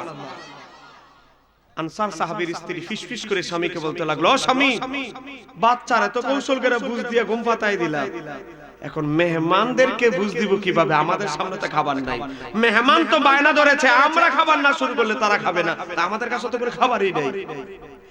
আমার নবীর আনসার সাহাবী আল্লাহর হাবিবের মেহমানদেরকে খুশি করার জন্য আল্লাহর নবীর আনসার সাহাবী বলতে লাগলো, বিবি রে, ও বিবি, একটু আগে যে হিকমত অবলম্বন করেছি, একটু আগে যে হিকমত অবলম্বন কৌশল অবলম্বন করেছো, এখনো করতে হবে। আসো, আমাকে তুমি ফলো করো, আমি যেইভাবে হিকমত অবলম্বন করব তুমিও সেইভাবে হিকমত অবলম্বন করবে। আল্লাহর নবীর আনসার সাহাবী মেহমানদেরকে বলতে লাগলেন, আপনারা শুরু করেন, আমরাও শুরু করব, বিসমিল্লাহ শুরু করেন, বিসমিল্লাহ। মুখে খাবার খাওয়ার অভিনয় করে আওয়াজ করে বলতে লাগলেন, আপনারা খাবার শুরু করেন। একটু জোরে বলা যাবে কি সুবহানাল্লাহ? মেহমান দুইজন খাওয়া শুরু করলেন। খাবার খাওয়ার পর তাদেরকে ঘুম পাতাইয়ে দিলেন। তাহাজ্জুদের সময় গরম পানি করে দিলেন। গরম পানি করে তাহাজ্জুদ নামাজ পড়ে ফজরের নামাজ পড়ার জন্য মসজিদে নববীতে সমবেত হয়ে গেলেন। বাবা, গভীরভাবে লক্ষ্য করেন, মসজিদে নববীতে চলে গেলেন। আমার নবী ফজরের নামাজের ইমামতিতে দাঁড়াইলেন। নামাজ শেষ করছেন, আসসালামু আলাইকুম ওয়া রাহমাতুল্লাহ, আসসালামু আলাইকুম ওয়া রাহমাতুল্লাহ। আমার নবী ফজরের নামাজের সালাম ফিরানোর পরে আমার নবী বলতে লাগলেন, আমার সাহাবায়ে কেরাম, তোমরা সবাই বসো, একজনও উঠবে না। আমি আজকে তোমাদেরকে আমি নবীর এক আনসার গরীব সাহাবীর মেহমানদারির গল্প শোনাবো। সাহাবীরা তাকাইতেছে, কি রে, আল্লাহর হাবিবের মেহমান কি আইলো রে? রাত্রবেলা তো নবীর সাথে আমরা দেখা করে গেলাম, কে আবার হঠাৎ নতুন মেহমান আসলো? উকি ঝুঁকি দিতেছে, দেখতেছে দুইজন মানুষ অপরিচিত, বুঝতে পারলেন তারা আল্লাহর হাবিবের মেহমান, কিন্তু মেহমানদারিটা কে করলো এটা নিয়ে চিন্তিত সাহাবায়ে কেরাম। আমার নবী বললেন, দোয়া কালাম ওয়াজিফা শেষ করার পর আমার নবী বললেন, অমুক আসো, তুমি দাঁড়াও। গরীব সাহাবী ভাবে দাঁড়াচ্ছে, ভয়, সে চিন্তা করতেছে, একটা রুটি দিয়ে মেহমানদারি করলাম, আল্লাহ কি আবার আমার মেহমানদারিটা পছন্দ করলো না? এই ভয়ে বেচারা ভয়ে দাঁড়াচ্ছে। আমার নবী বলে, তুমি সুন্দর করে দাঁড়াও। বাবা, আল্লাহর নবীর ওই আনসার সাহাবী দাঁড়ালেন বিনয়ের সাথে, আদবের সাথে। আমার নবী বললেন, আমার সাহাবায়ে কেরাম, আবু বকর, ওসমান, আব্দুর রহমান ইবনে আউফ, সাদ ইবনে উবাদা, আমার ধনী সাহাবীরা, শুনো, তোমরা যখন ইশারের নামাজের পর আমার সাথে সাক্ষাৎ করে চলে গিয়েছো, কেউ যখন আমার এই দুই মেহমানকে মেহমানদারি করতে রাজি হচ্ছিল না গরীব সাহাবায়ে কেরামদের মাঝে, আমার এই গরীব আনসার সাহাবী নিজেও ক্ষুধার্ত থেকে বাচ্চা দুইটাকে ক্ষুধার্ত রেখে হিকমত অবলম্বন করে আমি রাসূলুল্লাহর দুই মেহমানকে এমন ভাবে মেহমানদারি করেছে, তাদের মেহমানদারি দেখে রব্বে জুল জালাল তার কুদরতি সূরতে মুস্কি হাসি দিয়ে ফেলেছে। একটু জোরে বলেন আল্লাহু আকবার। আমার নবী বললেন, আল্লাহ তোমাদের মেহমানদারিকে এমন ভাবে কবুল করেছেন, আল্লাহ তোমাদের মেহমানদারির কবুলের বিনিময়ে তোমাদের স্বামী এবং স্ত্রী দুইজনকে জান্নাতুল ফিরদাউস দান করেছেন। একটু জোরে বলা যাবে কি সুবহানাল্লাহ? তাহলে কি বুঝতে পারলাম? সাহাবায়ে কেরামদের ঘরে খাবার না থাকতে পারে, সাহাবায়ে কেরামদের পকেটে টাকা না থাকতে পারে, বাবা, সাহাবায়ে কেরামদের দুঃখ বেদনা থাকতে পারে, কিন্তু সাহাবায়ে কেরামদের আদর্শ ছিল, আমার নবীকে খুশি করাই ছিল সাহাবীদের আদর্শ। এই চিৎকার দিয়ে বলতে হবে ঠিক কি না? বলে, নবীর চাইতে আপন আর কেউ আছে? আর একটু জোরে বলেন, আছে? বাবা, আমার আলোচনার একদম শেষ মুহূর্তে চলে এসেছে, আমি প্রশ্নোত্তরে চলে যাব। এখনো যারা বাইরে আছেন আমি অনুরোধ করব একটু বসে, আধা ঘন্টা বসেন, আমি প্রশ্নোত্তর গুলো দিব। এরপরে আমার বড় ভাই আল্লামা মোশাররফ হোসেন হেলালি মুজাদ্দিদি মাদ্দাজুল্লাহ আলী তিনি চলে আসবেন। একটু বসেন, সবাই বসেন। প্রশ্ন বেশি হয়ে গেছে, আর জমা দেওয়া দরকার নেই। ইম্পর্টেন্ট প্রশ্নগুলো উত্তর দেওয়া হবে। সব প্রশ্নের উত্তর অনেক সময় সময়ের জন্য দেওয়া যায় না। বাবা, সাহাবায়ে কেরামদের আদর্শ ছিল জীবনের চাইতে আমার নবীকে বেশি ভালোবাসতেন। আমার নবী একবার এক ইহুদির বাড়ির সামনে দিয়ে হেঁটে যাচ্ছেন, হঠাৎ করে একটা পাগলা ওট, বলেন কি ওট? একটু জোরে বলেন না, কি ওট? ওট যদি পাগল হয় তো জীবন সর্বনাশ। যারা মরুভূমিতে কাজ করছেন, আরব দেশে কাজ করেছেন, তারা জানেন। এক পাগলা ওট রশি, মোটা রশি ছিন্ন ভিন্ন করে দিয়ে এক পাগলা ওট দরজা ভেঙে আমার নবীর দিকে আসতেছে, আর আমার নবীর সাহাবায়ে কেরাম এভাবে বুক পেতে দিচ্ছে। এভাবে বলে ওটা আগে আমাদেরকে আক্রমণ করবে, তারপরে নবীর কাছে যাবে। একটু জোরে বলা যাবে কি আল্লাহু আকবার? এটাই ছিল সাহাবীদের ভালোবাসা, জীবন উৎসর্গ করে দিত আমার নবীর কদমে। আমার নবী বললেন, যেই সাহাবাই কেরাম সিনা পেটে দিয়েছেন ওটের সামনে, আমার নবী বলতে লাগলেন, এ সাহাবীরা তোমরা সরে যাও। আমি নবীকে শুধু উট জাতি নয়, আমি নবী গোটা সৃষ্টি জগতের জন্য রহমত। সরা, ওটো আমায় নবীরে চিনে, ওটে আমার ক্ষতি করবে না। একটু জোরে বলা যাবে কি সুবহানাল্লাহ? ওটে এসে আমার নবীর কদমে সেজদা দিতে লাগলেন। ওটে আমার নবীর কান মোবারকে এসে কি যেন ফিসফিস করে বলতে লাগলে। আমি কি ঘটনাটা একটু বলবো? একটু জোরে বলেন না, বলবো। একটু মহাব্বতে পারেন আল্লাহুম্মা সাল্লি, মহাব্বতে জোরে 30 মিনিট বসে। মাওলানা ওয়া আলা আলি সাইয়্যিদিনা, দুলদুল গোড়া কেন্দে বলে আমার কোন দোষ নাই, ইমাম হোসেন শহীদ হইল কারবালাতে পানি নাই। আল্লাহুম্মা, মাশাআল্লাহ জোরে হবে, জোরে পিছনে। মুহাম্মদ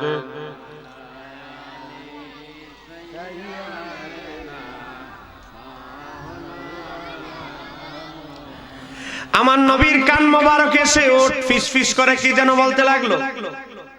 আমার নবী মাথা নাড়ায়া ওটের কথা শুনলেন। বলেন, আমার নবী পশু পাখির ভাষাও বুঝেন কি বুঝেন না? এই ক্ষমতা দিয়েছে কে? আমার নবী নবীর একজন সাহাবীকে বললেন, এ আমার সাহাবী, চলে যাও, এই ওটের মালিককে ডেকে নিয়ে আস। ওটের মালিক হলো ইহুদি। জোরে বলেন, ওটের মালিক কি? এ বাড়িতে কেউ আছেন? কাশি তো আসি তো। কে তুমি? কে? আমাকে চিনবেন না, আমি অমুক আল্লাহর হাবিবের একজন সাহাবী উম্মত। আমার নবী আপনার গেটের বাইরে দাঁড়িয়ে আছে, অপেক্ষা করছে, আপনি যান। কেন, কি হয়েছে? তোমার নবীর সাথে আমার কি সম্পর্ক? আমি যে তোমার নবীর অনুসারী না। কারে মিয়া, তোমার সাথে আমার নবীর কোনো সম্পর্ক নাই, বরং তোমার ওট, তোমার রশি ছিঁড়া আমার নবীর কদমে গিয়ে সেজদা দিয়েছে। সেজদা দিয়া কি যেন কানে কানে বলেছে নবীর, আর নবীও মাথা দাঁড়ায় নবী ওটের কথা বুঝেছে। তোমার ওটের নিয়ে মামলা, আমার নবীর সাথে তোমার কোনো সম্পর্ক নাই। গেলেন। কি বলো, ওট রশি ছিঁড়ে গেছে? এত মোটা রশি? হ্যাঁ, যাও তুমি গিয়ে দেখো। বাইরে গিয়ে দেখে ঠিক ওট নবীর পাশে দাঁড়ায় আছে, একেবারে ভদ্র শান্তশিষ্ট ভাবে দাঁড়ায় আছে। একটু জোরে বলা যাবে কি সুবহানাল্লাহ? আমার নবীর কাছে ইহুদি ভদ্রলোক যাওয়ার পরে বলতে লাগলেন, আপনার কি কোনো ক্ষতি টতি করছে? না, কোনো পশু পাখি আমি নবীকে ক্ষতি করে না। আমি তোমার কাছে তোমাকে ডেকেছি এই কারণে, এই ওটটা আমি ক্রয় করতে চাই। তুমি কি ওটটা আমার কাছে বিক্রি করবে? তুমি ন্যায্য মূল্য দাবি করবা, আমি ওটটা কিনে নিতে চাই। ইহুদি ব্যক্তি বলতে লাগলো, ওট তোমার কাছে, আপনার কাছে আমি বিক্রি করব। আমি শুনেছি আপনি নিজের নবী দাবি করেন।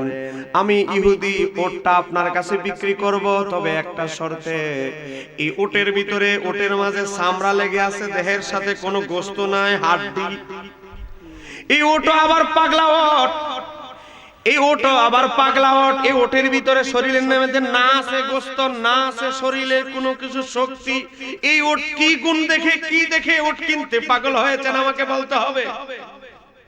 আমার নবী বলতে লাগলো, ও ইহুদি, তুমি তো আমারে নবী হিসাবে বিশ্বাস করো না, আমার কথা একই হবে না।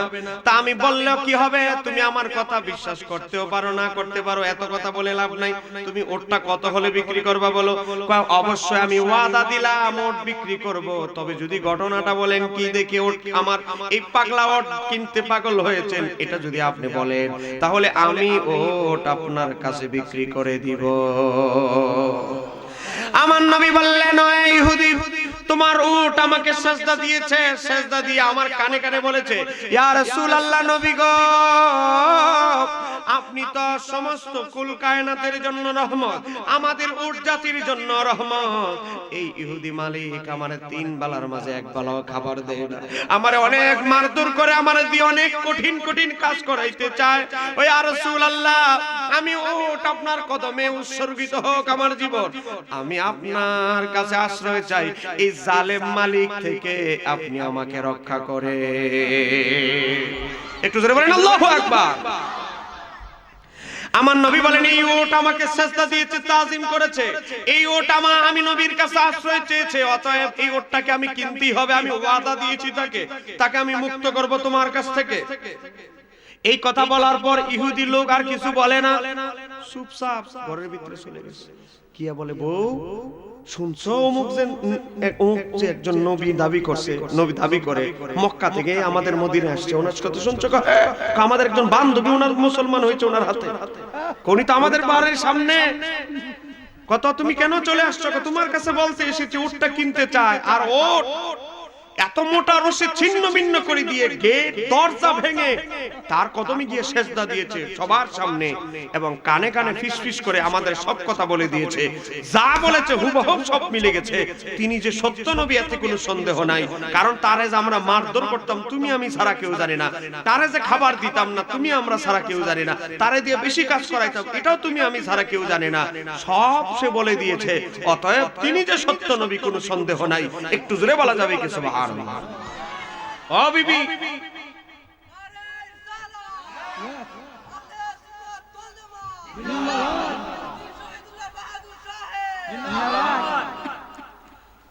প্রশ্নের জবাবটি শোনার দরকার আছে না নাই? সব জটিল জটিল প্রশ্ন উত্তর দিবে, এটা ফিনিশিং দিচ্ছি।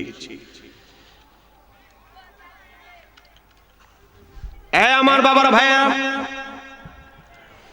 আমার নবীকে শুধু মানব জাতি নয়, কুল কায়নাতের সবার জন্য আমার নবীকে আমার আল্লাহ প্রেরণ করেছে। কথা কেন কেন ঠিক কিনা? তাই অতএব দেখবেন কিছু মোল্লা মুন্সি আছে, কথায় কথায় আমার নবীর বিশ্ব নবী বলে। কথা কোন আছে না নাই? আমার নবী শুধু পৃথিবীর বিশ্বের জন্য প্রেরিত হয় নাই রে বাবা। এই চলে আওয়াজ করো না, এই সাদা সাদা কোট। আমার নবী শুধু এই বিশ্বের জন্য প্রেরিত হয় নাই, আমার আল্লাহ কুল মাখলুকাতের জন্য তার বন্ধুকে প্রেরণ করেছেন। কথা কোন না কেন ঠিক কিনা? এ বাবা, আমার নবী যখন মেরাজে গেলেন, শেষ করে দিচ্ছি এই কথাটা বলেন, প্রথম আকাশে যখন গেলেন, বলেন কয় নাম্বার আকাশ? প্রথম আকাশ। দেখেন আমি কিতাব সহ দেখাচ্ছি, না হলে তো আপনারা বলবেন যে হুজুর। সহিহ মুসলিম হাদিস নাম্বার 162। এই দেখেন কিতাব আল খাসাইসুল কুবরা, লিখেছেন কে জানেন? নবম শতাব্দীর মুজাদ্দিদ ইমাম জালালউদ্দিন সুয়ুতী। আমরা যদি বরাবর 9টায় দিত আর একটু ভালো হতো, তাহলে কিছু কথা গুছায় বলতে পারতাম, কারণ গ্রাম অঞ্চল তো রাত একটু বেশি হলে মানুষের কষ্ট হয়, এটা আমরা বুঝি, কারণ আমরা প্রতিদিন মাহফিল করি। তো আমি 9টা বাসে আইছি, চাইছিলাম 9টায় এসে মাইক ধরতাম। যাই হোক, শিডিউলটা ঠিক রাখবেন, গুরুত্বপূর্ণ বক্তাদেরকে আগে আগে দিয়ে দেওয়ার চেষ্টা করবেন, মানুষজনের বেশি শিখতে পারে। এই কিতাবের 251 নম্বর পৃষ্ঠায় বাবা জালালউদ্দিন সুয়ুতী, কোন জালালউদ্দিন সুয়ুতী? যিনি জাগ্রত অবস্থায় আমার নবীকে 75 বার দেখেছেন। সেই জালালউদ্দিন সুয়ুতী তার এই কিতাবের দেখেন 271 নম্বর পৃষ্ঠার ভিতরে ইমাম জালালউদ্দিন সুয়ুতী উল্লেখ করছেন, আমার নবী যখন প্রথম আকাশে চলে গেলেন, প্রথম আকাশে যাওয়ার পরে জিবরাইল আলাইহিস সালাম আমার নবীকে একটা সাইডে রেখে একটা জায়গায় দাঁড় করায়া জিবরাইল প্রথম আকাশে গেলেন, গিয়ে বললেন, এ ফেরেশতারা দরজা খুলো, এ ফেরেশতারা দরজা খুলো। ফেরেশতারা ভিতর থেকে বলতে লাগলো, ফাকিলা মানান্তা, আপনি কে? হে তুমি কে? মিয়া তোমার পরিচয় দাও, তারপরে দরজা খুলবো। একটু জোরে বলেন না সুবহানাল্লাহ। যে জিবরাইল আকাশ দিয়ে লাখ লাখ বার আসা যাওয়া করলো, মেরাজের রাতে ফেরেশতারা চিনে না। কোন জিবরাইল? যে জিবরাইল সমস্ত ফেরেশতাদের প্রধানমন্ত্রী। তাহলে এখন আপনারা চিন্তা করেন, মেরাজের রাতে জিবরাইল রে ফেরেশতারা না চিনার কারণ আছে না নাই? তার কারণ এ বাবা, কারণ আমি ব্যাখ্যা করছি। জিবরাইল আলাইহিস সালামকে বলতে লাগলেন, আপনি কে? কওয়ালা জিবরাইল বললেন, আমি জিবরাইল। কিলা ভিতর থেকে বলা হলো ওমান মা কা আপনার সাথে কে?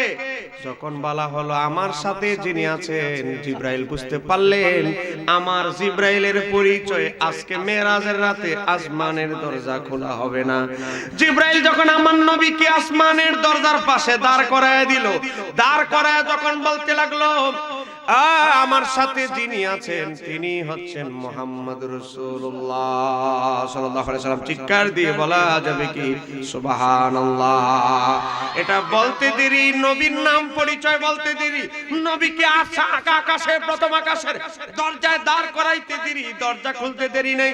প্রশ্ন করতে পারেন হুজুর, হুজুর যেই জিব্রাইল লক্ষ লক্ষ বার আকাশ দিয়ে আসা যাওয়া করলো, মেরাজের রাতে জিব্রাইল রে ফেরেশতারা কেন চিনলো না? মেরাজের রাতে কেন জিব্রাইলের জন্য সিকিউরিটি গার্ড ফেরেশতারা দরজা খুললো না? প্রশ্ন আমারে করতেই পারেন বাবারে, এই প্রশ্নের জবাব আমি দিব না। আজ থেকে 550 বছর আগের ইমাম, জোরে কোন মারহাবা।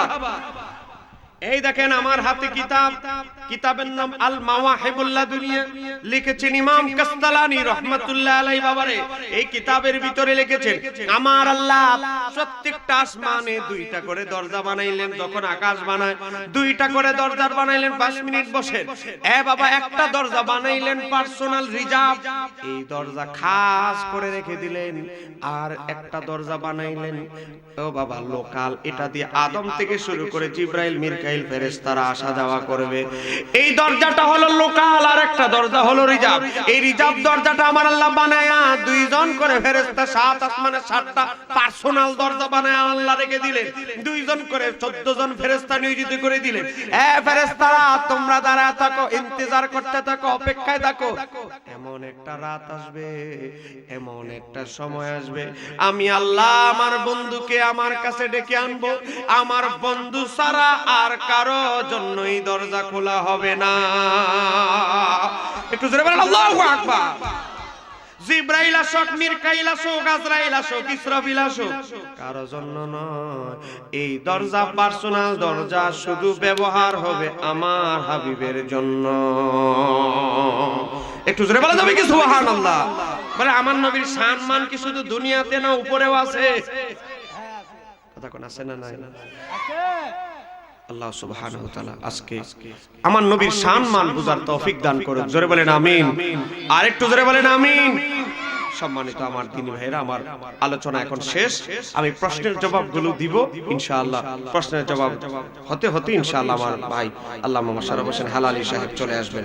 আমি প্রশ্নের জবাবগুলো দিব। বলেন প্রশ্নের জবাবগুলো জানার দরকার আছে না নাই? বলেন কে কে চলে যাবেন হাত তুলে দেখাই দেন।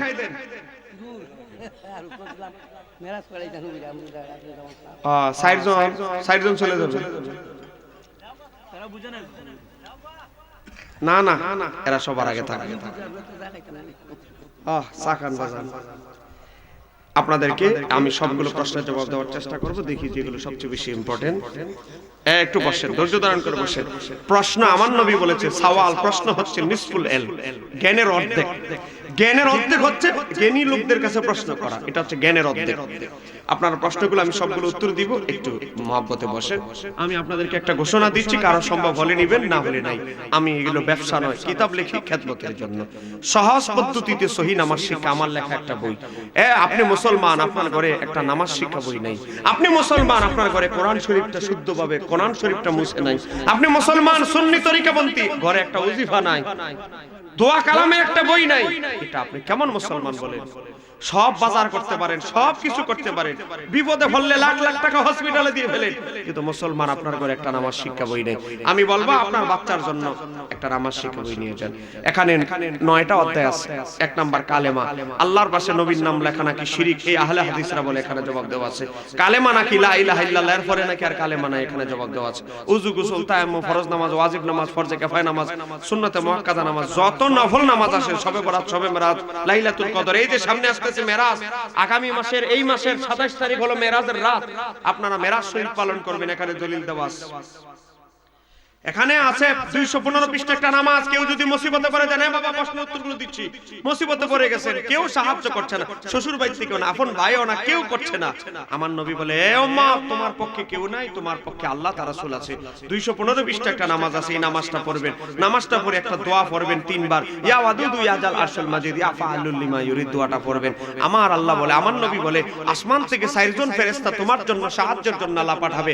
যতক্ষণ না পর্যন্ত তোমার বিপদ দূর না হবে, ততক্ষণ পর্যন্ত ওই ফেরেশতারা আকাশে ফিরে যাবে না। জোরে বলেন না সুবহানাল্লাহ। এই নামাজটা পড়বেন। কবিরাজের কাছে ঘন ঘন না যাইয়া, কবিরাজ বাবা আপনার রিজিক বাড়াইতে পারবে না, কবিরাজ বাবার কাছে না গিয়া সেজদায় পড়ে 4 রাকাত নামাজ পড়ে আল্লাহর কাছে সাহায্য চান। এখানে 266 পৃষ্ঠা একটা দুরূদ আছে, দেখেন, স্মরণ শক্তি বৃদ্ধি হওয়ার জন্য। আপনাদের যাদের বাচ্চাদের স্মৃতি শক্তি ভালো না, পড়লে মুখস্থ থাকে না, এই দুরূদটা বাচ্চাকে নিয়ে পড়াবেন। না কিনতে পারলে সমস্যা নেই, ছবি তুলে নিয়ে যাবেন। আমার বই বেচার উদ্দেশ্য খেদমত, ব্যবসা নয়। এই দুরূদটা নিয়ে আসে। যারা ঋণগ্রস্ত, ঋণই শেষ হয় না, 268 পৃষ্ঠা একটা দুরূদ আছে, এটা পড়বেন। দুরূদ শিফা আছে, রোগ হইলে কি দুরূদ পড়বেন। এই একটা বই আপনারা আপনাদের বাচ্চাদের জন্য নিয়ে যাবেন। এটা আমার লেখা একটা বই, নামাজ শিক্ষা, মুসলমান হিসেবে নামাজ দরকার। আর একটা বই বড় পীর আব্দুল কাদের জিলানীর লেখা, আমার মৌলবীর লেখা নয়, বড় পীর আব্দুল কাদের জিলানীর লেখা, সিরুল আসরারের বাংলা অনুবাদ, তাসাউফ দর্শন, মারিফাত কাকে বলে, ওলি হইতে হলে কয়টা গুণ লাগবে, পীরের হাতে বায়াত হওয়ার পর কিভাবে সহজে আল্লাহর ওলি হবেন, কিভাবে নিজেকে সুফি বানাবেন, নিজেকে কিভাবে পরিবর্তন করবেন, কলব থেকে হিংসা দূর হয় না, অহংকার দূর হয় না, নামাজ পড়তে গেলে মন জায়গা ওই দোকানে, শ্বশুর ভাই, এই নামাজে যে মন এদিক সেদিক যায় কেন? আমাদের নামাজ হুজুরি করবেন, নামাজ হয় না। নামাজ পড়তেছেন, এত দোয়া করতেছেন, দোয়া কেন কবুল হয় না? বড় পীর আব্দুল কাদের জিলানীর বইটা একবার পড়েন, বুঝতে পারবেন আপনার দুর্বলতাগুলো কোথায়, কেন আপনার এই সমস্যাগুলো হচ্ছে। আরেকটা বই ইসলামে নারীর মর্যাদা, পর্দার বিধান, পর্দা করতে হবে নারীদের পরিবর্তনের জন্য, নারীর প্রতি স্বামীর অধিকার, স্বামীর প্রতি স্ত্রীর অধিকার, স্ত্রীর প্রতি স্বামীর অধিকার, আল্লাহ মা হিসাবে কি মর্যাদা দিয়েছে, স্ত্রী হিসাবে একজন নারীরে কি মর্যাদা দিয়েছে। এ বাবা, আপনি যারা বিয়ে করো নাই তাদের জন্য বলছি 205 পৃষ্ঠা থেকে পড়বা। একজন নারীর কয়টা গুণ দেখে বিয়ে করতে হবে? 5টা গুণ।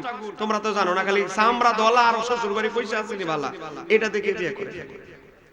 একজন স্ত্রী গুণবতী স্ত্রী হইতে হলে কয়টা গুণ? 204 পৃষ্ঠা থেকে পড়াবেন। আপনার বউরে নিয়ে দিবেন, বউরে নিয়ে কত কিছু দোকান থেকে কিনে দিবেন, এই বইটাও কিনে দিন আপনার ওয়াইফরে। বিশেষ করে 3টা বই 450 টাকা, একসাথে যদি কেউ নেন 50 টাকা কম রাখা হবে, 400 টাকা রাখা হবে। বিশেষ করে আপনার বাচ্চাকে ইজি স্কুলে পড়ে, প্রাইমারি স্কুলে পড়ে, আপনার পুত্রবধূ, তাদের সবাইকে এই নামাজ শিক্ষা বইটা দেন। একজনের বইটা নিয়ে যাও। এখন আমি আপনাদের সামনে প্রশ্নের জবাবগুলো দিব সংক্ষেপে, আমার ওয়াজ শেষ। বাবা একটু বসেন, আমার ওয়াজ শেষ, আমি ক্লোজ বিদায় নিলাম, এখন শুধু প্রশ্নের উত্তরগুলো দিব।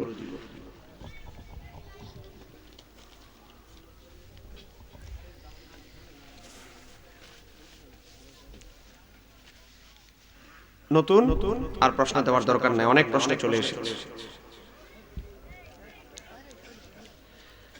1 নম্বর প্রশ্ন, হুজুর বাজার থেকে জবাই করা মুরগি কিনে এনে খাওয়া কি হালাল হবে? আমরা দেখি বাজারে মুরগি অনেকে জবাই করার সময় ইসলামী আদর্শ ফলো করে না, বিসমিল্লাহ বলে না, অনেক সময় এরকম সন্দেহের ভিতরে থাকি। তো এই মুহূর্তে আমাদের করণীয় কি? সুন্দর একটা প্রশ্ন করেছে বাবা। আপনি অনেক সময় আমরা মুরগি কিনতে গিয়ে তাড়াহুড়া করি। আপনি যখন মুরগি কিনতে যাবেন, আপনি পাশে দাঁড়াবেন, তাকে বলবেন, ভাই মুরগিটা যেহেতু জবাই করতেছেন বিসমিল্লাহ কিন্তু বলবেন।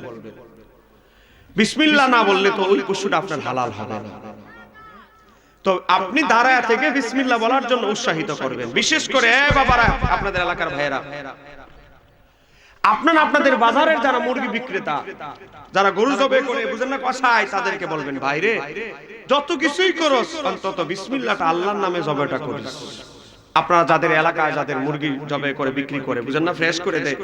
আগে তো আমরা মুরগি ডাইরেক্ট কিনে নিয়ে আইতাম, হ্যাঁ, আইনা জবাই করতাম, নিজে জবাই করতাম। আমাদের মা চাষিরা ওই নামাজ পড়ে কোরআন তেলাওয়াত করতে পারে এমন ছেলে খুঁজতো, বলে অমুকের ছেলেরে অমুকের রেখে নিয়ে আসো, হ্যাঁ, সুন্দর করে সে জবাই করতো। এখন তো বুঝেন না, ডিজিটাল সব কিছু বাজার থেকে, এখানে কাটা কুড়ি ফ্রেশ সব কিছু বাজার।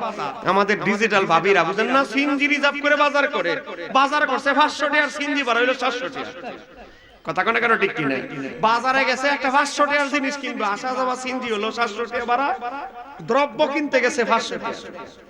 কারণ ওনার রিজার্ভ সিএনজি লাগবে। কথা বললেন না কেন? ঠিক কিনা? আগে শ্বশুর জিনিস কিনে দিয়েছে পছন্দ, শ্বশুর কাপড় কিনে দিয়েছে না আমার শ্বশুরের পছন্দ আমার পছন্দ, সেই যুগটা চলে গেছে। পরের যুগটা স্বামী কিনে দিচ্ছে এটাই পছন্দ, স্বামীর যুগ চলে গেছে। এখন বলে তুমি কি কাপড় চিনো? হ্যাঁ, তোমার নজর ভালো না, তুমি টাকা দিলে দিবা, না দিলে না, আমার কাপড় আমি মার্কেট করবো, নাহলে বিকাশের টাকা চলে আসবে। কথা কেন কেন ঠিক কিনা? তো যাই হোক, যারা বাজার করতে যান, যারা মুরগি জবাই করেন, অবশ্যই বিসমিল্লাহ বলবেন। যদি কেউ ভুলে বিসমিল্লাহ না বলেন, এই ব্যাপারে ইমাম আবু ইউসুফ রাহমাতুল্লাহ আলাইহি বলেন, যিনি জবাই করবেন তিনি যদি হয় মুসলমান, বলেন তিনি যদি হয় কি মুসলমান, কিন্তু সে ভুলে বলতে পারে না বিসমিল্লাহ, কিন্তু তার কলবে আছে সে আল্লাহর নাম নিয়ে জবাই করে, কিন্তু ভুলবশত সে একবার বিসমিল্লাহ না বলে জবাই করে ফেলেছে, ইমাম আবু ইউসুফ রাহমাতুল্লাহ আলাইহি বলে ওই পশু খাওয়া যাবে। কারণ মুশরিকরা হলো নাপাক, নাজাস, অপবিত্র। ঈমানদার কখনো নাপাক নয়, তার কলবে সব সময় আল্লাহর নাম থাকে। কারণ বেঈমান যারা, বেদিন যারা, তারা দেবদেবীর নামে প্রাণী জবাই করে, মুসলমান সব সময় আল্লাহর নামে জবাই করে। উযরবশত যদি ভুলে কেউ জবাই করে ফেলে, ওই পশু খাওয়া যাবে, কারণ মুসলমানের হৃদয়ে সব সময় আল্লাহর নাম থাকে। এই কারণে এটা উযরের কারণে। আবার এই সুযোগে আবার বুঝেন না, বিসমিল্লাহ ছাড়া জবাই করে নেন। প্রশ্ন করেছেন হুজুর, অনেকে বলে মিলাদ কিয়াম বেদাত, কোরআন সুন্নাহর আলোকে মিলাদ কিয়াম জায়েজ না বেদাত, এই বিষয়ে বিস্তারিত বলবেন। এটা তো আসলে অনেক লম্বা প্রশ্ন, এটা একটা সাবজেক্ট। এটা যদি আরো শুরুতে বলতে পারতেন আরো বেশি ভালো হতো। অনেক লম্বা একটা সাবজেক্ট, আমি আপনাদেরকে সংক্ষেপে এতটুকু বলতেছি। এই দেখেন, আমরা মিলাদ কিয়াম করি, বলেন মিলাদ কিয়াম জায়েজ না না জায়েজ? জোরে বলতে হবে, মিলাদ কিয়াম জায়েজ না না জায়েজ? তোমার মতো মৌলবী মিলাদ কিয়ামের দলিল খুঁজে পাইতে পারো না পাইতে পারো, আর তুমি মৌলবী জানো কি বেতন পাও 10,000 টাকা। কথা কোন কেন ঠিক কি না? লক্ষ লক্ষ হাদিসের কিতাবের মধ্যে তুমি কয়টা পড়ছো? বাবা, ইমাম জালালউদ্দিন সুয়ুতী 9ম শতাব্দীর মুজাদ্দিদ, যার সিনার ভিতরে 2 লক্ষ হাদিস মুখস্থ ছিল, যিনি চক্ষু বন্ধ করলে আমার নবীর জিয়ারত লাভ করতেন। তিনি একটা বিশ্ববিখ্যাত ফতোয়ার কিতাব লিখেছেন, সেই ফতোয়ার কিতাবের নাম হচ্ছে আল হাবিলিল ফতোয়া, খণ্ড নম্বর 1, পৃষ্ঠা নম্বর 224। সেখানের মধ্যে ইমাম জালালউদ্দিন সুয়ুতী রাহমাতুল্লাহ আলাইহি বলে, ওয়াকাদ ইস্তিকরাজ লাহু ইমামুল হুফাজ, মিলাদ কিয়ামের দলিল ইস্তিকরাজ বের করেছেন কে? ইমামুল হুফাজ, হাফেজুল হাদিসের ইমাম, ইমাম ফাদল, ইমাম আবু ফাদল ইবনে হাজারিন, ইমাম ইবনে হাজার আসকালানি। ওয়াকাদ ইস্তিকরাজ লাহু ইমামুল হুফাজ, ইমাম ইবনে হাজার আসকালানি মিলাদ কিয়ামের যে ভিত্তি আছে, এই 9 দলিল বের করেছেন। আসলান, আসল মানে হলো ভিত্তি, আসলাম মিনাস সুন্নতি। ইমাম ইবনে হাজার আসকালানি হাদিসের জ্ঞান ভান্ডার থেকে, হাদিসের কিতাব থেকে, সহিহ হাদিসের কিতাব থেকে মিলাদ কিয়ামের নজ বের করেছেন, আসল বের করেছেন। টাকা নিঃশ্বাস না, ইমাম সুয়ুতী রাহমাতুল্লাহ আলাইহি বলে, তারপরে বলে ওয়াস্তাকারাতু, তারপরে বলতেছে ওয়াস্তাকারাতু, আমি জালালউদ্দিন সুয়ুতী লাহু আনা আসলাম মিনাস সানিয়া, আসলান সানিয়া, আমি জালালউদ্দিন সুয়ুতী দ্বিতীয়ত সুন্নাহ থেকে মিলাদ কিয়ামের আসল ভিত্তি দলিল খুঁজে বের করেছি। জোরে বলেন না সুবহানাল্লাহ। তো তুমি খুঁজে পাও না কেন? তুমি খুঁজে পাও না কেন? তোমার তো ব্যাটারি ওই দুর্বল, তোমার ফুজি হলো দুর্বল। কথা কোন কেন ঠিক কি না? এক মহব্বতে পড়েন আল্লাহুম্মা সাল্লি, বসেন বসেন, সাইয়্যিদিনা মুহাম্মদ। বাবারা কি রাগ করছেন আমার উপরে? একটু জোরে বলেন না, আল্লাহুম্মা সাল্লি। পিছনে মুহাম্মদ ওয়া আলা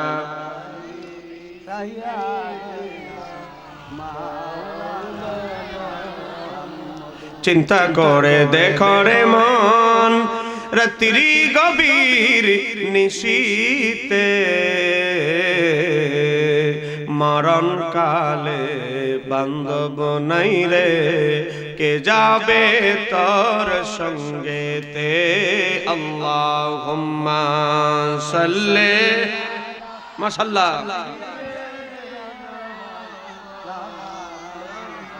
মুহাম্মদ ওয়া আলা।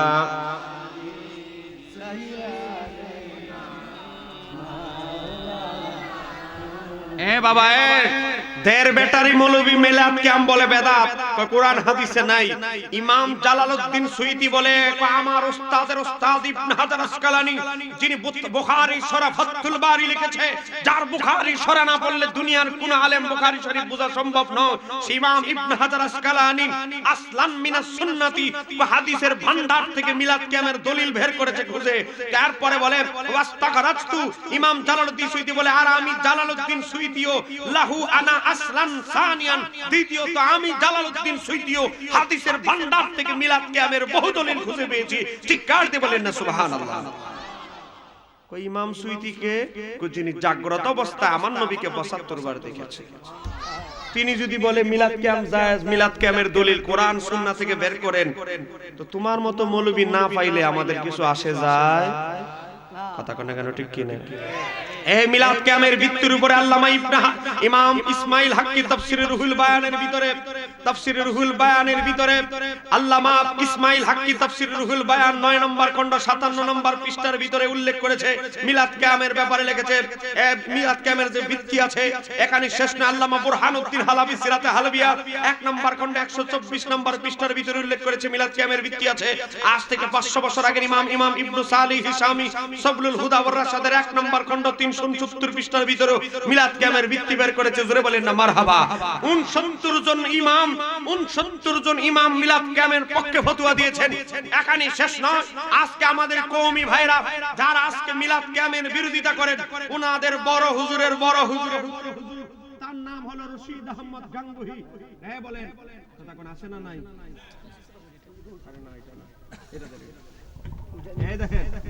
এই বইটার নাম হলো ফতোয়ায়ে রশিদিয়া। ফতোয়ায়ে রশিদিয়া যারা ঈদ মিলাদুন নবীকে বেদাত বলেন, ওনাদের বড় হুজুরের বড় হুজুর নামের আগে বলে কুতুবে রব্বানি রশিদ আহমদ গাঙ্গুহিকে, হেফাজত ইসলামের যিনি আমির সাবেক আহমদ শফি সাহেবের পীরের পীর, মানে দাদা পীর। ওনার পীরের নাম ছিল হুসাইন আহমদ মাদানী। হুসাইন আহমদ মাদানীর পীরের নাম হলো রশিদ আহমদ গাঙ্গুহি। সে এই ফতোয়ায়ে রশিদিয়া 2 খণ্ডে ফতোয়ার কিতাব লিখেছে।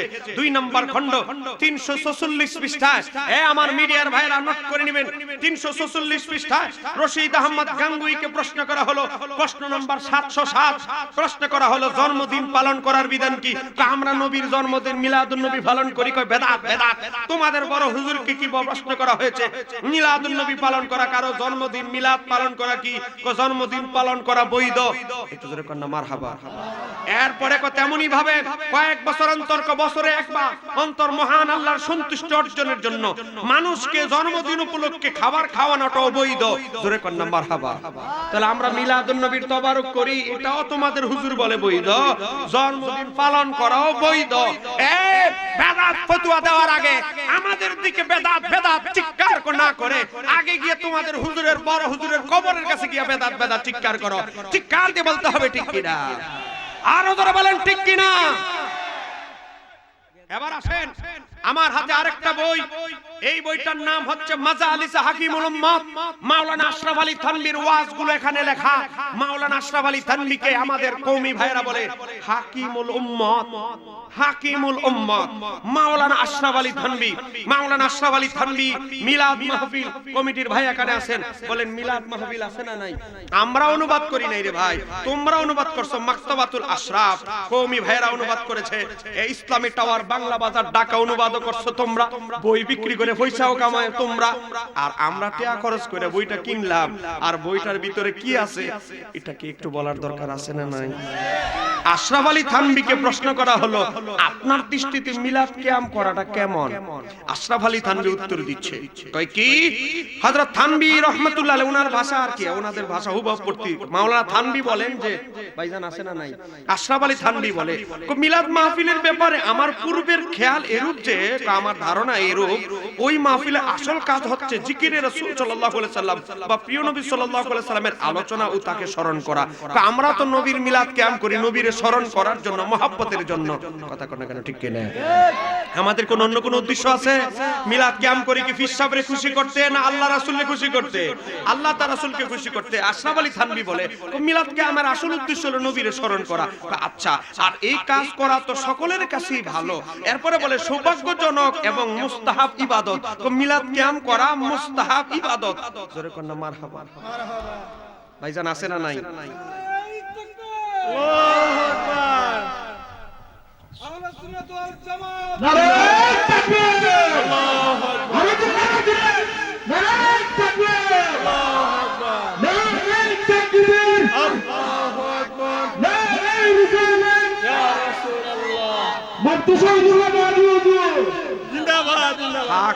স্লোগান আর লাগতো না।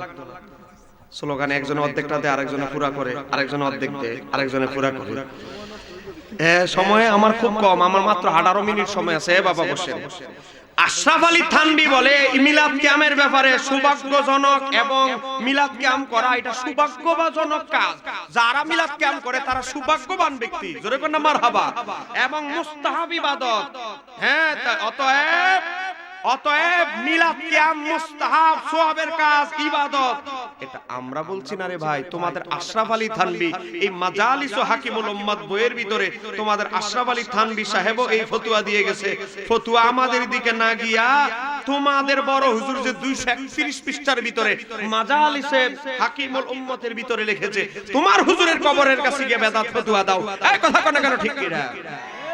বাবা, আমাদের কিছু কওমি ভাইয়েরা আছে, তাদের মাদ্রাসার নাম হলো কওমি মাদ্রাসা। বলেন কি মাদ্রাসা? কওমি মাদ্রাসা। আমাদের কওমি ভাইদেরকে বলবো, সারা বিশ্বের কওমি মাদ্রাসার যেটা হেড সেটা হচ্ছে দারুল উলুম দেওবন্দ, ভারত। এই মাদ্রাসাকে কেন্দ্র করে বাবারে সিলেটের হবিগঞ্জ থেকে শুরু করে হাটহাজারী মাদ্রাসা থেকে শুরু করে ঢাকার মাদানিয়া মাদ্রাসা থেকে শুরু করে সব মাদ্রাসা গড়ে উঠেছে ওই দেওবন্দ মাদ্রাসাকে কেন্দ্র করে। দেওবন্দ যিনি মাদ্রাসার প্রতিষ্ঠাতা, তার নাম হলো মাওলানা কাসেম নানুতুবি। আপনারাই গর্ব করে তার নাম বলেন, নাম হলো মাওলানা কাসেম নানুতুবি। তো মাওলানা কাসেম নানুতুবি মিলাদ কিয়ামকে কি বলে একটু দেখেন। বাবা, পৃষ্ঠা নম্বর 190, মাজালিসে হাকিমুল উম্মাত। মাওলানা কাসেম নানুতুবির কাছে এক ব্যক্তি আসলো। আসার পরে বলে, একবার মাওলানা কাসেম নানুতুবির কাছে কোন এক লোক বলল, কি বলল? মিলাটের মাওলানা আব্দুস সামি সাহেব বায়দল বেশি বেশি মিলাদ পড়ে এবং লোকদেরকে দিয়েও পড়ায়, আপনি কেন এমনটা করেন না? প্রশ্ন করতেছে মাওলানা কাসেম নানুতুবি সাহেব, মিরাট শহরে এক মাওলানা আব্দুস সামি, মানে ওনার ক্লাসমেট, বন্ধু, বুঝেন না, একসাথে লেখাপড়া করছে। আপনার মাওলানা আপনার বন্ধু, মিলাদ কিয়াম করে, টাকা পয়সা খরচ করে মানুষরে দিয়ে পড়ায়, আপনি কেন করেন না? আপনি করেন না, আপনার বন্ধু করে, এক জায়গাতে ফিরেছেন দুইজন, লেখাপড়া তো এক কিতাবই পড়ছেন, এক লেখাপড়া, উনি করে আপনার বন্ধু, আপনি মিলাদ কিয়াম করেন না কেন? প্রশ্ন করছে কারে? ওই দারুল উলুম দেওবন্দ মাদ্রাসার প্রতিষ্ঠাতা হুজুরে। এবার দেখেন জবাবে মাওলানা নানুতুবি বললেন, ভাই সে তো নবী প্রেমের উচ্চাসনে রয়েছে, কার তার সিনার ভিতরে নবী প্রেমে ভরপুর, দোয়া করো আমারও যাতে সেই উচ্চাসন লাভ হয়। তার সিনার ভিতরে নবী প্রেমে ভরপুর, এজন্য সে বেশি বেশি মিলাদ করে। একটু জোরে বলা যাবে কি আল্লাহু আকবার? আপনাদের বড় হুজুর ফতোয়া দিয়েছে, যারা মিলাদ কিয়াম বেশি বেশি করে তাদের সিনার ভিতরে মহব্বত নবীর বেশি। জোরে কন্না মারহাবা। সময়ের কারণে সংক্ষিপ্ত দলিল দিলাম। বিস্তারিত দলিল যদি তোমাদের প্রয়োজন হয় কমিটির মাধ্যমে যোগাযোগ করবে, কোন সময় কোন দিন বাস করবে। 300 টাকা ইসলামে আপনারা স্বাক্ষর নেবেন। বাবা, আমি চাপাবাজি করে চলে যাচ্ছি, ওই বক্তা আমি নই। আপনারা চ্যালেঞ্জ দিবেন আমার পক্ষ থেকে 10 লক্ষ টাকার চ্যালেঞ্জ। মিলাদ কিয়ামকে যদি গুনার কাজ বেদাতে সাইয়া প্রমাণ করতে পারে, আমরাও তওবা করে 10 লক্ষ টাকা জমা দিব, আমরাও তওবা করে তাদের দলে যোগদান করব। আপনারা কি আমার পক্ষ থেকে 10 লাখ টাকা চ্যালেঞ্জ দিতে পারবেন? আর চিৎকার দিয়ে বলেন, দিতে পারবেন?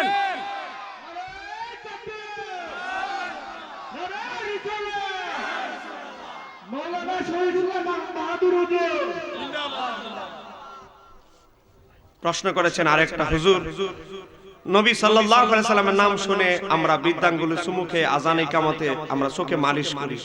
অনেকে বলে এটা নাকি বেদাত, এটা নাকি হাসের চুচু করার মতো। এই বিষয়ে জানতে চাই। ওই এরা বুঝায় কি জানি না, আমরা হাসের বাচ্চার আদা দেওয়ার সময় চু চু চু চু চু করি না, আমরা নাকি চুমু দেওয়ার সময় এরকম করি। কোন নবীর শানে কি এরকম বেয়াদবি কি শব্দ ব্যবহার করা যাবে? বলেন, আমরা কি পীর সাহেবের নামে চুমু খাই না নবীর নামে? জোরে বলতে হবে কার নামে? এখানে আপনাদেরকে আমি শুধু সময়ের যেহেতু কম, আমার ভাই চলে আসবেন এজন্য সংক্ষিপ্ত করে একটা দলিল আপনাদেরকে দেখাচ্ছি, কারণ এই জবাবগুলো দিয়ে যেতে হবে। জবাবগুলো না দিয়ে গেলে বলবো হুজুর প্রশ্ন তো করছেন, বলছেন প্রশ্নের জবাব দিবেন, জবাব তো দিয়ে গেলেন না। এই দেখেন এই কিতাবটার নাম হচ্ছে আল খাসায়েসুল কুবরা, লিখেছেন নবম শতাব্দীর মুজাদ্দিদ ইমাম জালালউদ্দিন সুয়ুতী। এ বাবা, যিনি 2 লক্ষ হাদিসের হাফেজ, যার কিতাব কওমি মাদ্রাসায় জালালাইন পড়ানো হয়, যার কিতাব আলিয়া মাদ্রাসায় জালালাইন পড়ানো হয়, যার কিতাব আহলে হাদিসদের মাদ্রাসায় যার কিতাব জালালাইন পড়ানো হয়, তার নাম ইমাম জালালউদ্দিন সুয়ুতী।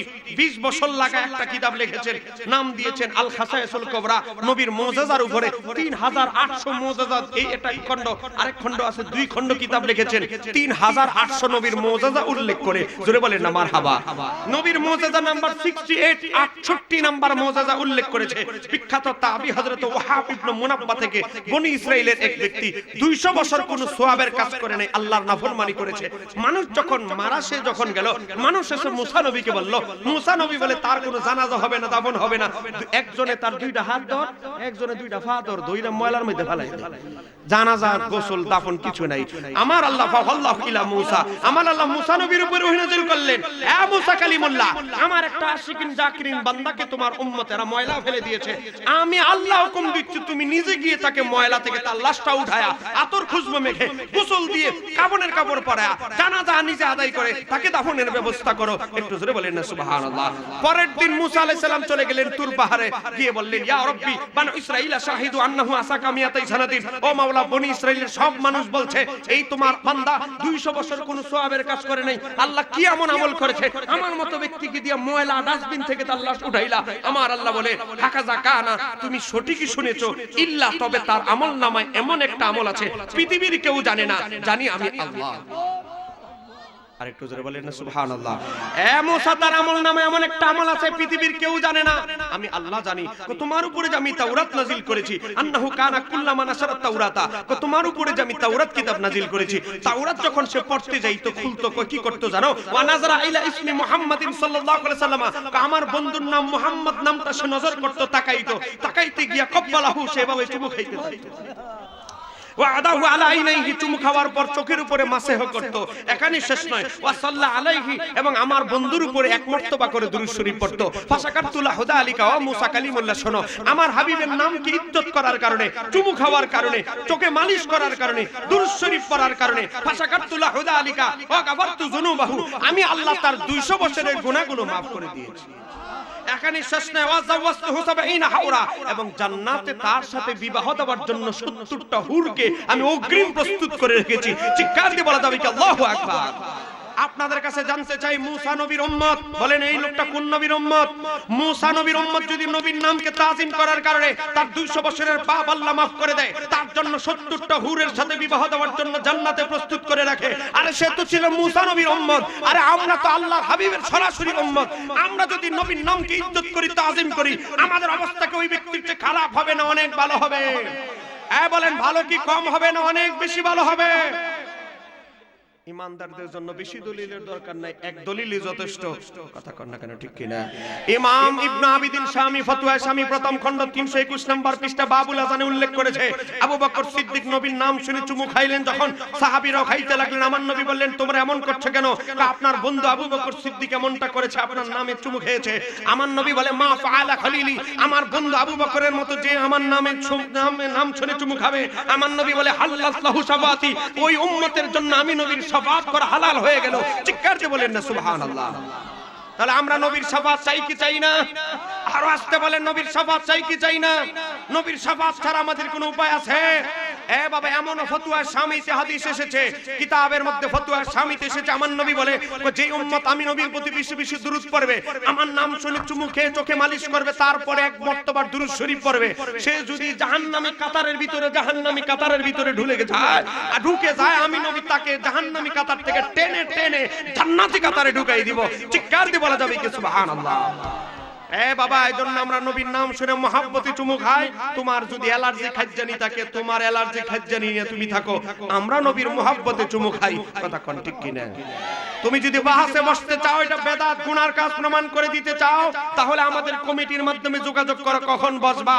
কথা কোন কেন, ঠিক কি না? এখন সময় হলো কম, দেখছেন, আমরা তো সুন্নিরা তো দলিল ছাড়া উত্তর দিতে পারি না, ওয়াহাবিরা তো শিরিক বেদাত, শিরিক বেদাত, বুঝেন না? এক কথায় উত্তর, কারণ আমরা তো দলিল সহ দেওয়া লাগে, বুঝেন না ব্যাপারটা? এজন্য আমাদের একটু সময় লাগে। তো যাই হোক, আমি সবগুলো প্রশ্নের উত্তর দিতে পারবো না, কারণ রাত হয়ে গেছে, আমার ভাই চলে আসবে। কিন্তু আমার সমস্যা নাই, কিন্তু বক্তা আরেকজন আছে, তো সবাই প্রত্যেকে সময় দিতে হবে। আরে কষ্ট করে এতলা কষ্ট কিনে দিব দিয়া লাইতাম নিরে বাসনা। আসেননি আপনারা? আরে এখন তো জায়গা মতো প্রশ্ন হইতাছে। দেখেন, আমি দিলাম প্রশ্ন, আমি জানি না পড়তেছি এখন কি কি দিছে। প্রশ্ন করছে, হুজুর রাসূল সাল্লাল্লাহু আলাইহি সাল্লাম কি এক বক্তা কাউবয় বলেছে। এখন আমার প্রশ্ন হলো, এই বক্তার কি বউ আছে? এই বক্তার বউ কি তার সাথে এখন হালাল অবস্থায় আছে? তার কি ঈমান আছে? এই বিষয়ে জানতে চাই। আপনারা কি বলেন? উত্তরটা কি আমি দিব? বলেন, আপনারা কি রাগ করতেছেন আমার উপরে? আমি দলিল দিব, কোরআন হাদিসের আলোকে কথা বলবো। কথা বলেন না কেন? ঠিক কি না? কারো গায়ে লাগলে আমাদের কিছু করার আছে? তবে এটা মনে রাখবেন বাবা, এটা মনে রাখবেন, আমরা কাউকে গালাগালিতে বিশ্বাসী নয়। কথা বলেন না কেন? ঠিক কি না? আমরা দলিলের আলোকে খণ্ডন করে দিব, কিন্তু গালাগালি করা, তুই তোকারি ব্যবহার করা, খারাপ ভাষায় বলা, এটা অসুন্দর। আমার আগের যিনি বক্তা, তিনি 3টা গালি দিয়েছেন। আমার সাথে হচ্ছে মিজানুর রহমান আজহারীর সাথে আমাদের কোনো সম্পর্ক নাই, সে নবীর দুশমন, কিন্তু আমরা হিকমতের সাথে দলিল দিয়ে কথা বলবো। গালাগালি কেন? তা আমি কমিটির লোকরে বললাম যে ভাই, ওনারা বলেন যে গালাগালি না করতে, কারণ মাহফিলটা বানচাল হয়ে যেতে পারে, সমস্যা হতে পারে, পরবর্তীতে এগুলো পরে কমিটির সাথে বাজারে বিভিন্ন জায়গায় মানুষ সমালোচনা করবে। তা গালাগালি কেন? আপনি দলিল দিয়ে খণ্ডন করে দিবেন। তো এই জন্য আমি আসলে এটা, উনি রাগ করতে পারে, আমি ওনার কানে কানে বলে দিয়েছি, তারপরেও এগুলো ঠিক না। আমাদের সৌন্দর্য কিতাবের জোরে আমরা কথা বলবো। গালাগালির দরকার আছে? গালাগালি করে তারা, কারণ তাকে দলিল নেই, বুঝি নেই। আমার বাবারা, ভাইরা, গভীরভাবে লক্ষ্য করেন, সমস্ত নবীরা এক বেলার জন্য বকরি চড়িয়েছেন একটা কারণে। জোরে বলেন, কয়টা কারণে? কিন্তু তাদেরকে রাখাল বলা যাবে না। রাখাল যারা, তারা হলো পেশাগত কাজ, কিন্তু নবীদের পেশা রাখালগিরি করা নয়। নবীদের কাজ হলো নবুয়তের দাওয়াত দেওয়া। কথা কোন কারণ ঠিক কিনা? রাখাল একটা পেশা, নবুয়তি এটা কাজ আরেকটা পেশা। তাহলে এখন বলতে পারেন, হুজুর রাসূল সাল্লাল্লাহু আলাইহি সাল্লাম সহ বিভিন্ন নবীরা যে এক মুহূর্তের জন্য হলেও এই যে বকরি চড়িয়েছেন, এটার রহস্য কি? এটার একটা রহস্য আছে, কিন্তু আমাদের ওয়াহাবিরা, বাতিলপন্থীরা এটা অপব্যাখ্যা করে আরেক দিকে নিয়ে যায়। বাবা, গভীরভাবে লক্ষ্য করেন, ইমাম ইবনে হাজার আসকালানী, কিতাবের নাম ফাথুল বারী, 3 নম্বর খণ্ডে হাদিস নাম্বার হচ্ছে 2271 এর ব্যাখ্যায় ইমাম ইবনে হাজার আসকালানী বলে, আমার আল্লাহ আদম থেকে আমার নবী পর্যন্ত সমস্ত নবীকে দিয়ে একদিনের জন্য হলেও বকরি চড়িয়েছেন। তার কারণ হলো একটা। তার কারণ কি? তার কারণ হচ্ছে আমার আল্লাহ নবীদেরকে ধৈর্যশীল হওয়ার জন্য, ধৈর্য শিকার জন্য তাদেরকে দিয়ে বকরি চড়িয়েছেন। একটু জোরে বলেন না সুবহানাল্লাহ। বলেন কি শিকার জন্য? ধৈর্য। জোরে বলেন, কি শিকার জন্য? কারণ ধৈর্য শিখা যায় বকরি চড়াইলে কিভাবে? বাবা, আপনি 200 বকরি নিয়ে মাঠে গিয়েছেন মরুভূমিতে, একটা বকরির ছানা যায় এদিকে, একটা যায় এদিকে, একটা যায় এদিকে, একটা আবার আনছে, আরেকটা চলে যায় এদিকে। অনেক ধৈর্যের পরিচয় দিলেই, ধৈর্যশীল হইলে কি করা যায়? বকরি চড়ানো যায়। তা আমার নবী বলে, নবীরা তোমরা যে নবুয়তের প্রচার করবা, তখন তোমাদেরকে কাফেররা ইট পাটকেল মারবে, গালি দিবে, টিটকারি করবে, তুচ্ছ তাচ্ছিল্য করবে। ওই সময় ধৈর্য ধারণ করতে হবে কঠোর। ধৈর্য ধারণ করার আগে, নবুয়তের প্রচার করার আগে আগে ধৈর্যশীল হওয়ার শিখো। এজন্য আমার আল্লাহ নবীদেরকে দিয়ে বকরি চড়িয়েছেন ধৈর্যশীল হওয়ার জন্য, ধৈর্যশীলতা শিখার জন্য, সংযমশীল হওয়ার জন্য, সহনশীল হওয়ার জন্য। আর এটা কি বানায় দিচ্ছে এই ওয়াহাবিরা আমার নবীকে রাখাল? জোরে বলেন না নাউজুবিল্লাহ। নারে তাকবীর। আরো জোরে হবে নারে রিসালাত। প্রধান অতিথির আগমন আল্লামা মোশাররফ হোসেন হেলালি মুজাদ্দিদি আল আবিদি মাদ্দাজুল আলী সাহেবের আগমন। আঙ্কেল, আপনি ওইদিকে চলে যান, আবার এদিকে আইসে অপেক্ষায় আছে, আপনি কখন আসবেন? একটু জোরে বলেন না মারহাবা। আমি আগেই বলেছি, আমার ভাই, আমি প্রশ্ন যখন শুরু করব তিনি রওনা দিবেন। তো এখন ধৈর্যের ট্রেনিং নেওয়ার জন্য সামান্য সময় মেষ বকরি পরিচালনা করা আর যারা সব সময় বকরি চড়ায়, রাখাল, যাদের পদবি পেশা, তো এই দুইটার মাঝে পার্থক্য আছে না নাই? আকাশ আর জমিন পার্থক্য। গায়ের দেহা গরুর মধ্যে লাগাই দিস, ঘোড়ার দেহা গরুর মধ্যে লাগাই দিস, কথা কোন কেন ঠিক কিনা? আমার বাবারা ভাইয়েরা, আমার নবীকে যারা আজকে রাখাল প্রমাণের জন্য অপচেষ্টা করছে, মনে রাখবেন আমার নবীকে রাখাল রাখাল বলে নবীকে ছোট করা যাদের মন মানসিকতা ছিল, তাদের স্বভাব হলো ইহুদিদের, তারা হচ্ছে ইহুদিরা। আমার নবী যখন মদিনা শরীফে গিয়েছে, ইহুদিরা তারা আমার নবীকে কটাক্ষ করে রাইনা রাইনা বলতো। রাইনা শব্দের একটা পজিটিভ অর্থ আছে, একটা নেগেটিভ অর্থ আছে। একটা পজিটিভ অর্থ হচ্ছে আমাদের দিকে লক্ষ্য করুন, আর নেগেটিভ একটা অর্থ আছে যেটা ইহুদিরা নবীকে টিটকারি করার জন্য ব্যবহার করে। তাদের অর্থ হচ্ছে, রাইনা শব্দের অর্থ হচ্ছে আমাদের রাখাল। একটু জোরে বলেন না নাউজুবিল্লাহ। আমার নবীকে রাখাল বলে কটাক্ষ করা, এটা কি মুসলমানদের স্বভাব না ইহুদিদের? জোরে মুসলমানদের না ইহুদিদের? আজকে দেখলাম মিজান আজহারি কাউবয় বলার কারণে আজকে নোয়াখালীর এক বাদাইম্মা বক্তা, তার নাম হলো রফিকুল্লাহ আফসারী, যার কাজ হইলো খালি কমেডি, বুঝেন না? হুদা কমেডি মানে ঠাট্টা মশকরা, মাঝে মাঝে ওয়াজ করতে করতে গিয়ে লঙ্গি হাঁটুর উপর পর্যন্ত উঠাইলায়। এই বক্তা আজকে নবীকে রাখাল প্রমাণের জন্য আরো দলিল দিচ্ছে মিজান আজহারির পক্ষে দালালি করে। দালাল, তোমার যদি হিম্মত থাকে তুমি দালালি না করে তুমি যদি অনলাইনে বসতে চাও, অনলাইনে বসতে চাই, অনলাইনে বসবো আমি। তুমি যদি নবীকে রাখাল প্রমাণ করতে পারো, আমি তওবা করে সুন্নি থেকে তোমার দলে চলে যাব। এই কথা বলে না কেন, ঠিক কিনা? সময় কম, এজন্য বিস্তারিত গেলাম না। আমার বড় ভাই আছেন, তিনি ইনশাআল্লাহ বিস্তারিত আলোচনা করবে। পীর মুরিদি হালাল না হারাম, এটা একটা ব্যাপক সাবজেক্ট। মনে রাখতে হবে, ইমাম আবু হানিফার মতো মহান ব্যক্তির পীরের প্রয়োজন হয়েছে, ইমাম জাফর সাদেকের সোহবতে গিয়েছেন। মনে রাখতে হবে, ইমাম আহমদ ইবনে হাম্বল বিশর হাফির সোহবতে গিয়েছেন। মনে রাখতে হবে, ইমাম শাফি রাহমাতুল্লাহ আলাইহি, হযরতে আলী রাজা রাহমাতুল্লাহ আলাইহির সোহবতে গিয়েছেন। বড় বড় ইমাম মুনশিরা, বড় বড় হাফেজুল হাদিসদেরও পীরের প্রয়োজন হয়েছে। আর তুমি কয় ফাতার মৌলবী, বড় বড় ইমামদের যদি পীরের প্রয়োজন হয়, আমাদের প্রয়োজন হয় আছে কি নাই? এটা একটা লম্বা সাবজেক্ট, আমার ভাই সুযোগ হলে আলোচনা করবে। হুজুর, শরীরে তাবিজ দেওয়া জায়েজ কি না জায়েজ, এটা আসলে অবস্থা ভেদে। আপনি যদি এমন কবিরাজ থেকে তাবিজ আনেন যে কবিরাজ নকশার ভিতরে জাদু টোনার বিভিন্ন মন্ত্র, বিভিন্ন বুঝেন না দেব দেবীর শ্লোক, বিভিন্ন এমন কিছু হারাম দ্রব্য ব্যবহার করে, এমন দেব দেবীর নাম কুফরি কালাম শব্দ ব্যবহার করে, ওই কবিরাজের থেকে তাবিজ আনা তো দূরের কথা, তার কাছে যাওয়াও হারাম। ওই তাবিজের উপরে নির্ভর করে যদি আপনি চলেন, তাহলে আপনার এটাকে যদি হালাল মনে করেন, আপনার ঈমান চলে যাবে। আপনি যদি বলেন না আমি সাময়িক উপকারিতার জন্য মন্ত্র দেখার চাই, দেখ আমার বাঁচার জন্য এনেছি, তাহলে আপনি কবিরা গুনাহগার হবেন। মনে রাখবেন, এগুলো থেকে বেঁচে থাকতে হবে।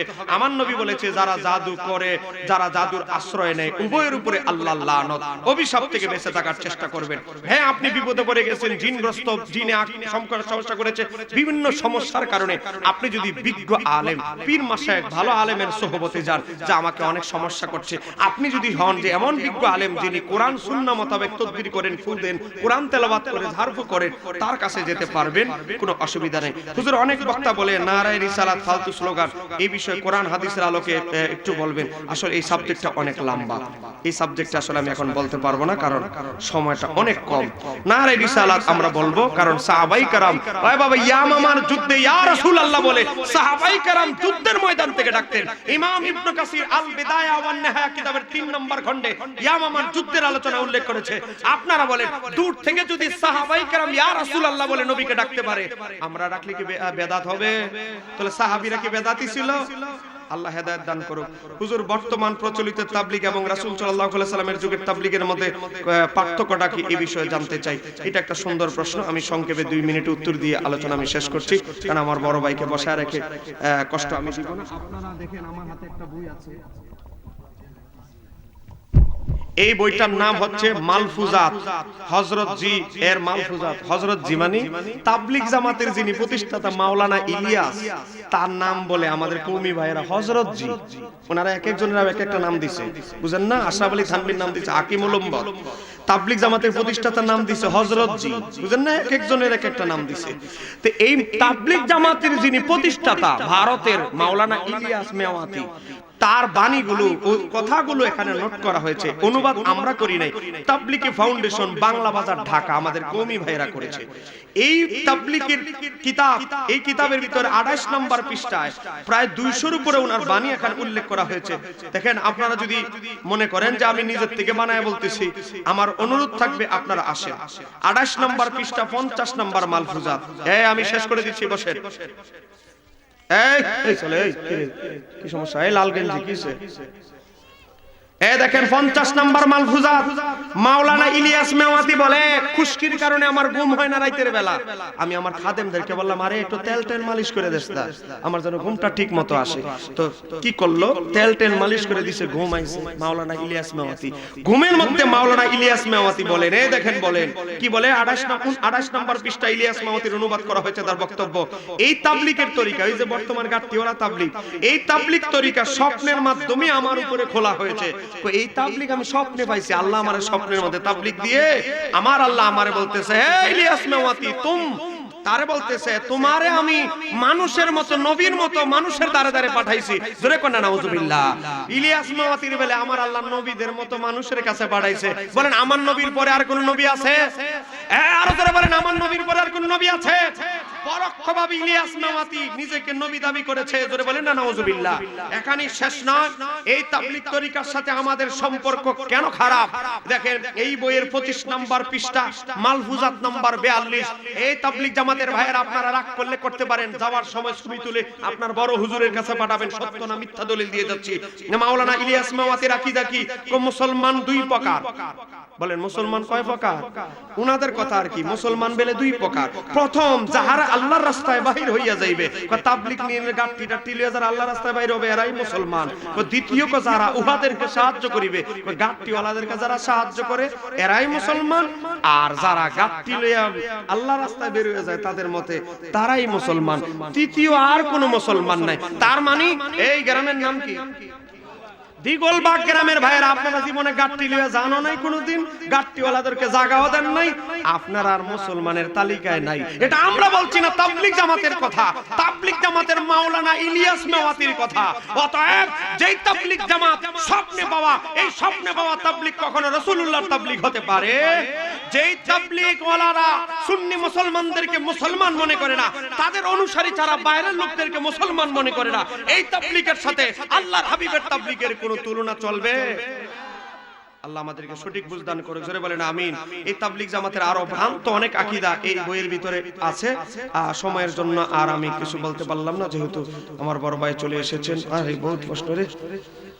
আসসালামু আলাইকুম। আল্লাহর ওলিদের মৃত্যু তারিখকে কেন্দ্র করে অনেকে মাজারের আশেপাশে নাচ গান করে, গাজার আসর বানায়, সেজদা করে। এই বিষয়ে কি বলতে, এই বিষয়ে একটু জানতে চাই। অবশ্যই আমরা আল্লাহর ওলিদের মাজারকে সাপোর্ট করি, আল্লাহর ওলিদের মাজার আমরা জিয়ারত করি। বুঝছি ভাই, বুঝছি, এইগুলা সব জায়গাতে কিছু কিছু রোগী আছে। বাবা, আমরা আল্লাহর ওলিদের মাজার জিয়ারত করব, তাদের মাজারের সামনে জিয়ারত করে ইসালে সওয়াব করব, তাদের ফয়েজ কামনা করব, তাদের উসিলায় কার কাছে সাহায্য চাইবো? বলেন, সাহায্য চাইবো কার কাছে? আল্লাহর ওলিদেরকে উসিলা বানাবো, যেটা আমার নবী আদম নবী থেকে শুরু করে বিভিন্ন নবী সাহাবায়ে কেরাম উসিলা আমাদেরকে শিক্ষা দিয়েছেন।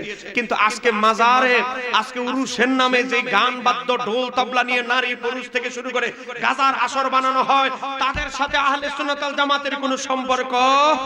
এই গাজাখোরদের সাথে সুন্নিদের কোনো সম্পর্ক? আল্লাহর ওলিদের কোনো সম্পর্ক? এই গাঞ্জট্টিদের পরিচয়, গাজাখোরদের পরিচয় একটাই, তারা গাজাখোর। কথা কোন কেন ঠিক কিনা? তারা অরিজিনাল আল্লাহর ওলির আশিকরা কখনো গাজাখোর হতে পারে? আজকে তাদের কারণে বাতিলপন্থীরা, ওয়াহাবীরা আজকে ওলিদের শানে টিটকারি করে। কথা বলে না কেন ঠিক কিনা? ওলিদের মাজারের দিকে কটাক্ষ করে। আজকে এই কিছু কথিত গাজাখোরদের কারণে আমরা আহলে সুন্নাত ওয়াল জামাতের অনুসারীরা স্পষ্ট ভাষায় বলতে চাই, আমরা হক্কানি ওলিয়া উলিয়াদের পক্ষে, হক্কানি ওলিয়া উলিয়াদের মাজারের পক্ষে।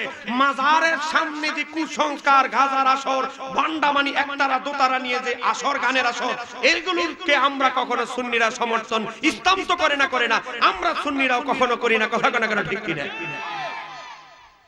অনেক প্রশ্ন। জানাজার পরে দোয়া, যাকে এগুলো সময় নেই, আমার বড় ভাই চলে এসেছেন, আমি আর এদিকে যাই না। ইনশাআল্লাহ কখনো যদি আপনাদের আশেপাশে আসি, আরো যে বাকি প্রশ্ন আছে এগুলোর উত্তর দিব। জি, আল্লাহ সুবহানাহু ওয়া তাআলা আজকের আলোচনা কবুল করুন, সবাই বলেন আমিন। আপনারা যারা সাইডে দাঁড়ায় আছেন, আপনারা দাঁড়ায় থাকলে থাকেন, কোনো অসুবিধা নাই, আমি বলবো না। তবে আমার বড় ভাই এসেছেন, একটু কষ্ট করে আপনারা একটু থাকেন, পরিবেশটা ঠিক রাখেন। ইনশাআল্লাহ আমার বড় ভাই 1 ঘন্টা আলোচনা করবেন, আপনাদের কিনে মোনাজাত দিবেন, একটু বসেন। আসসালামু আলাইকুম ওয়া রাহমাতুল্লাহি তাআলা ওয়া বারাকাতুহু। আলহামদুলিল্লাহ, সম্মানিত উপস্থিতি।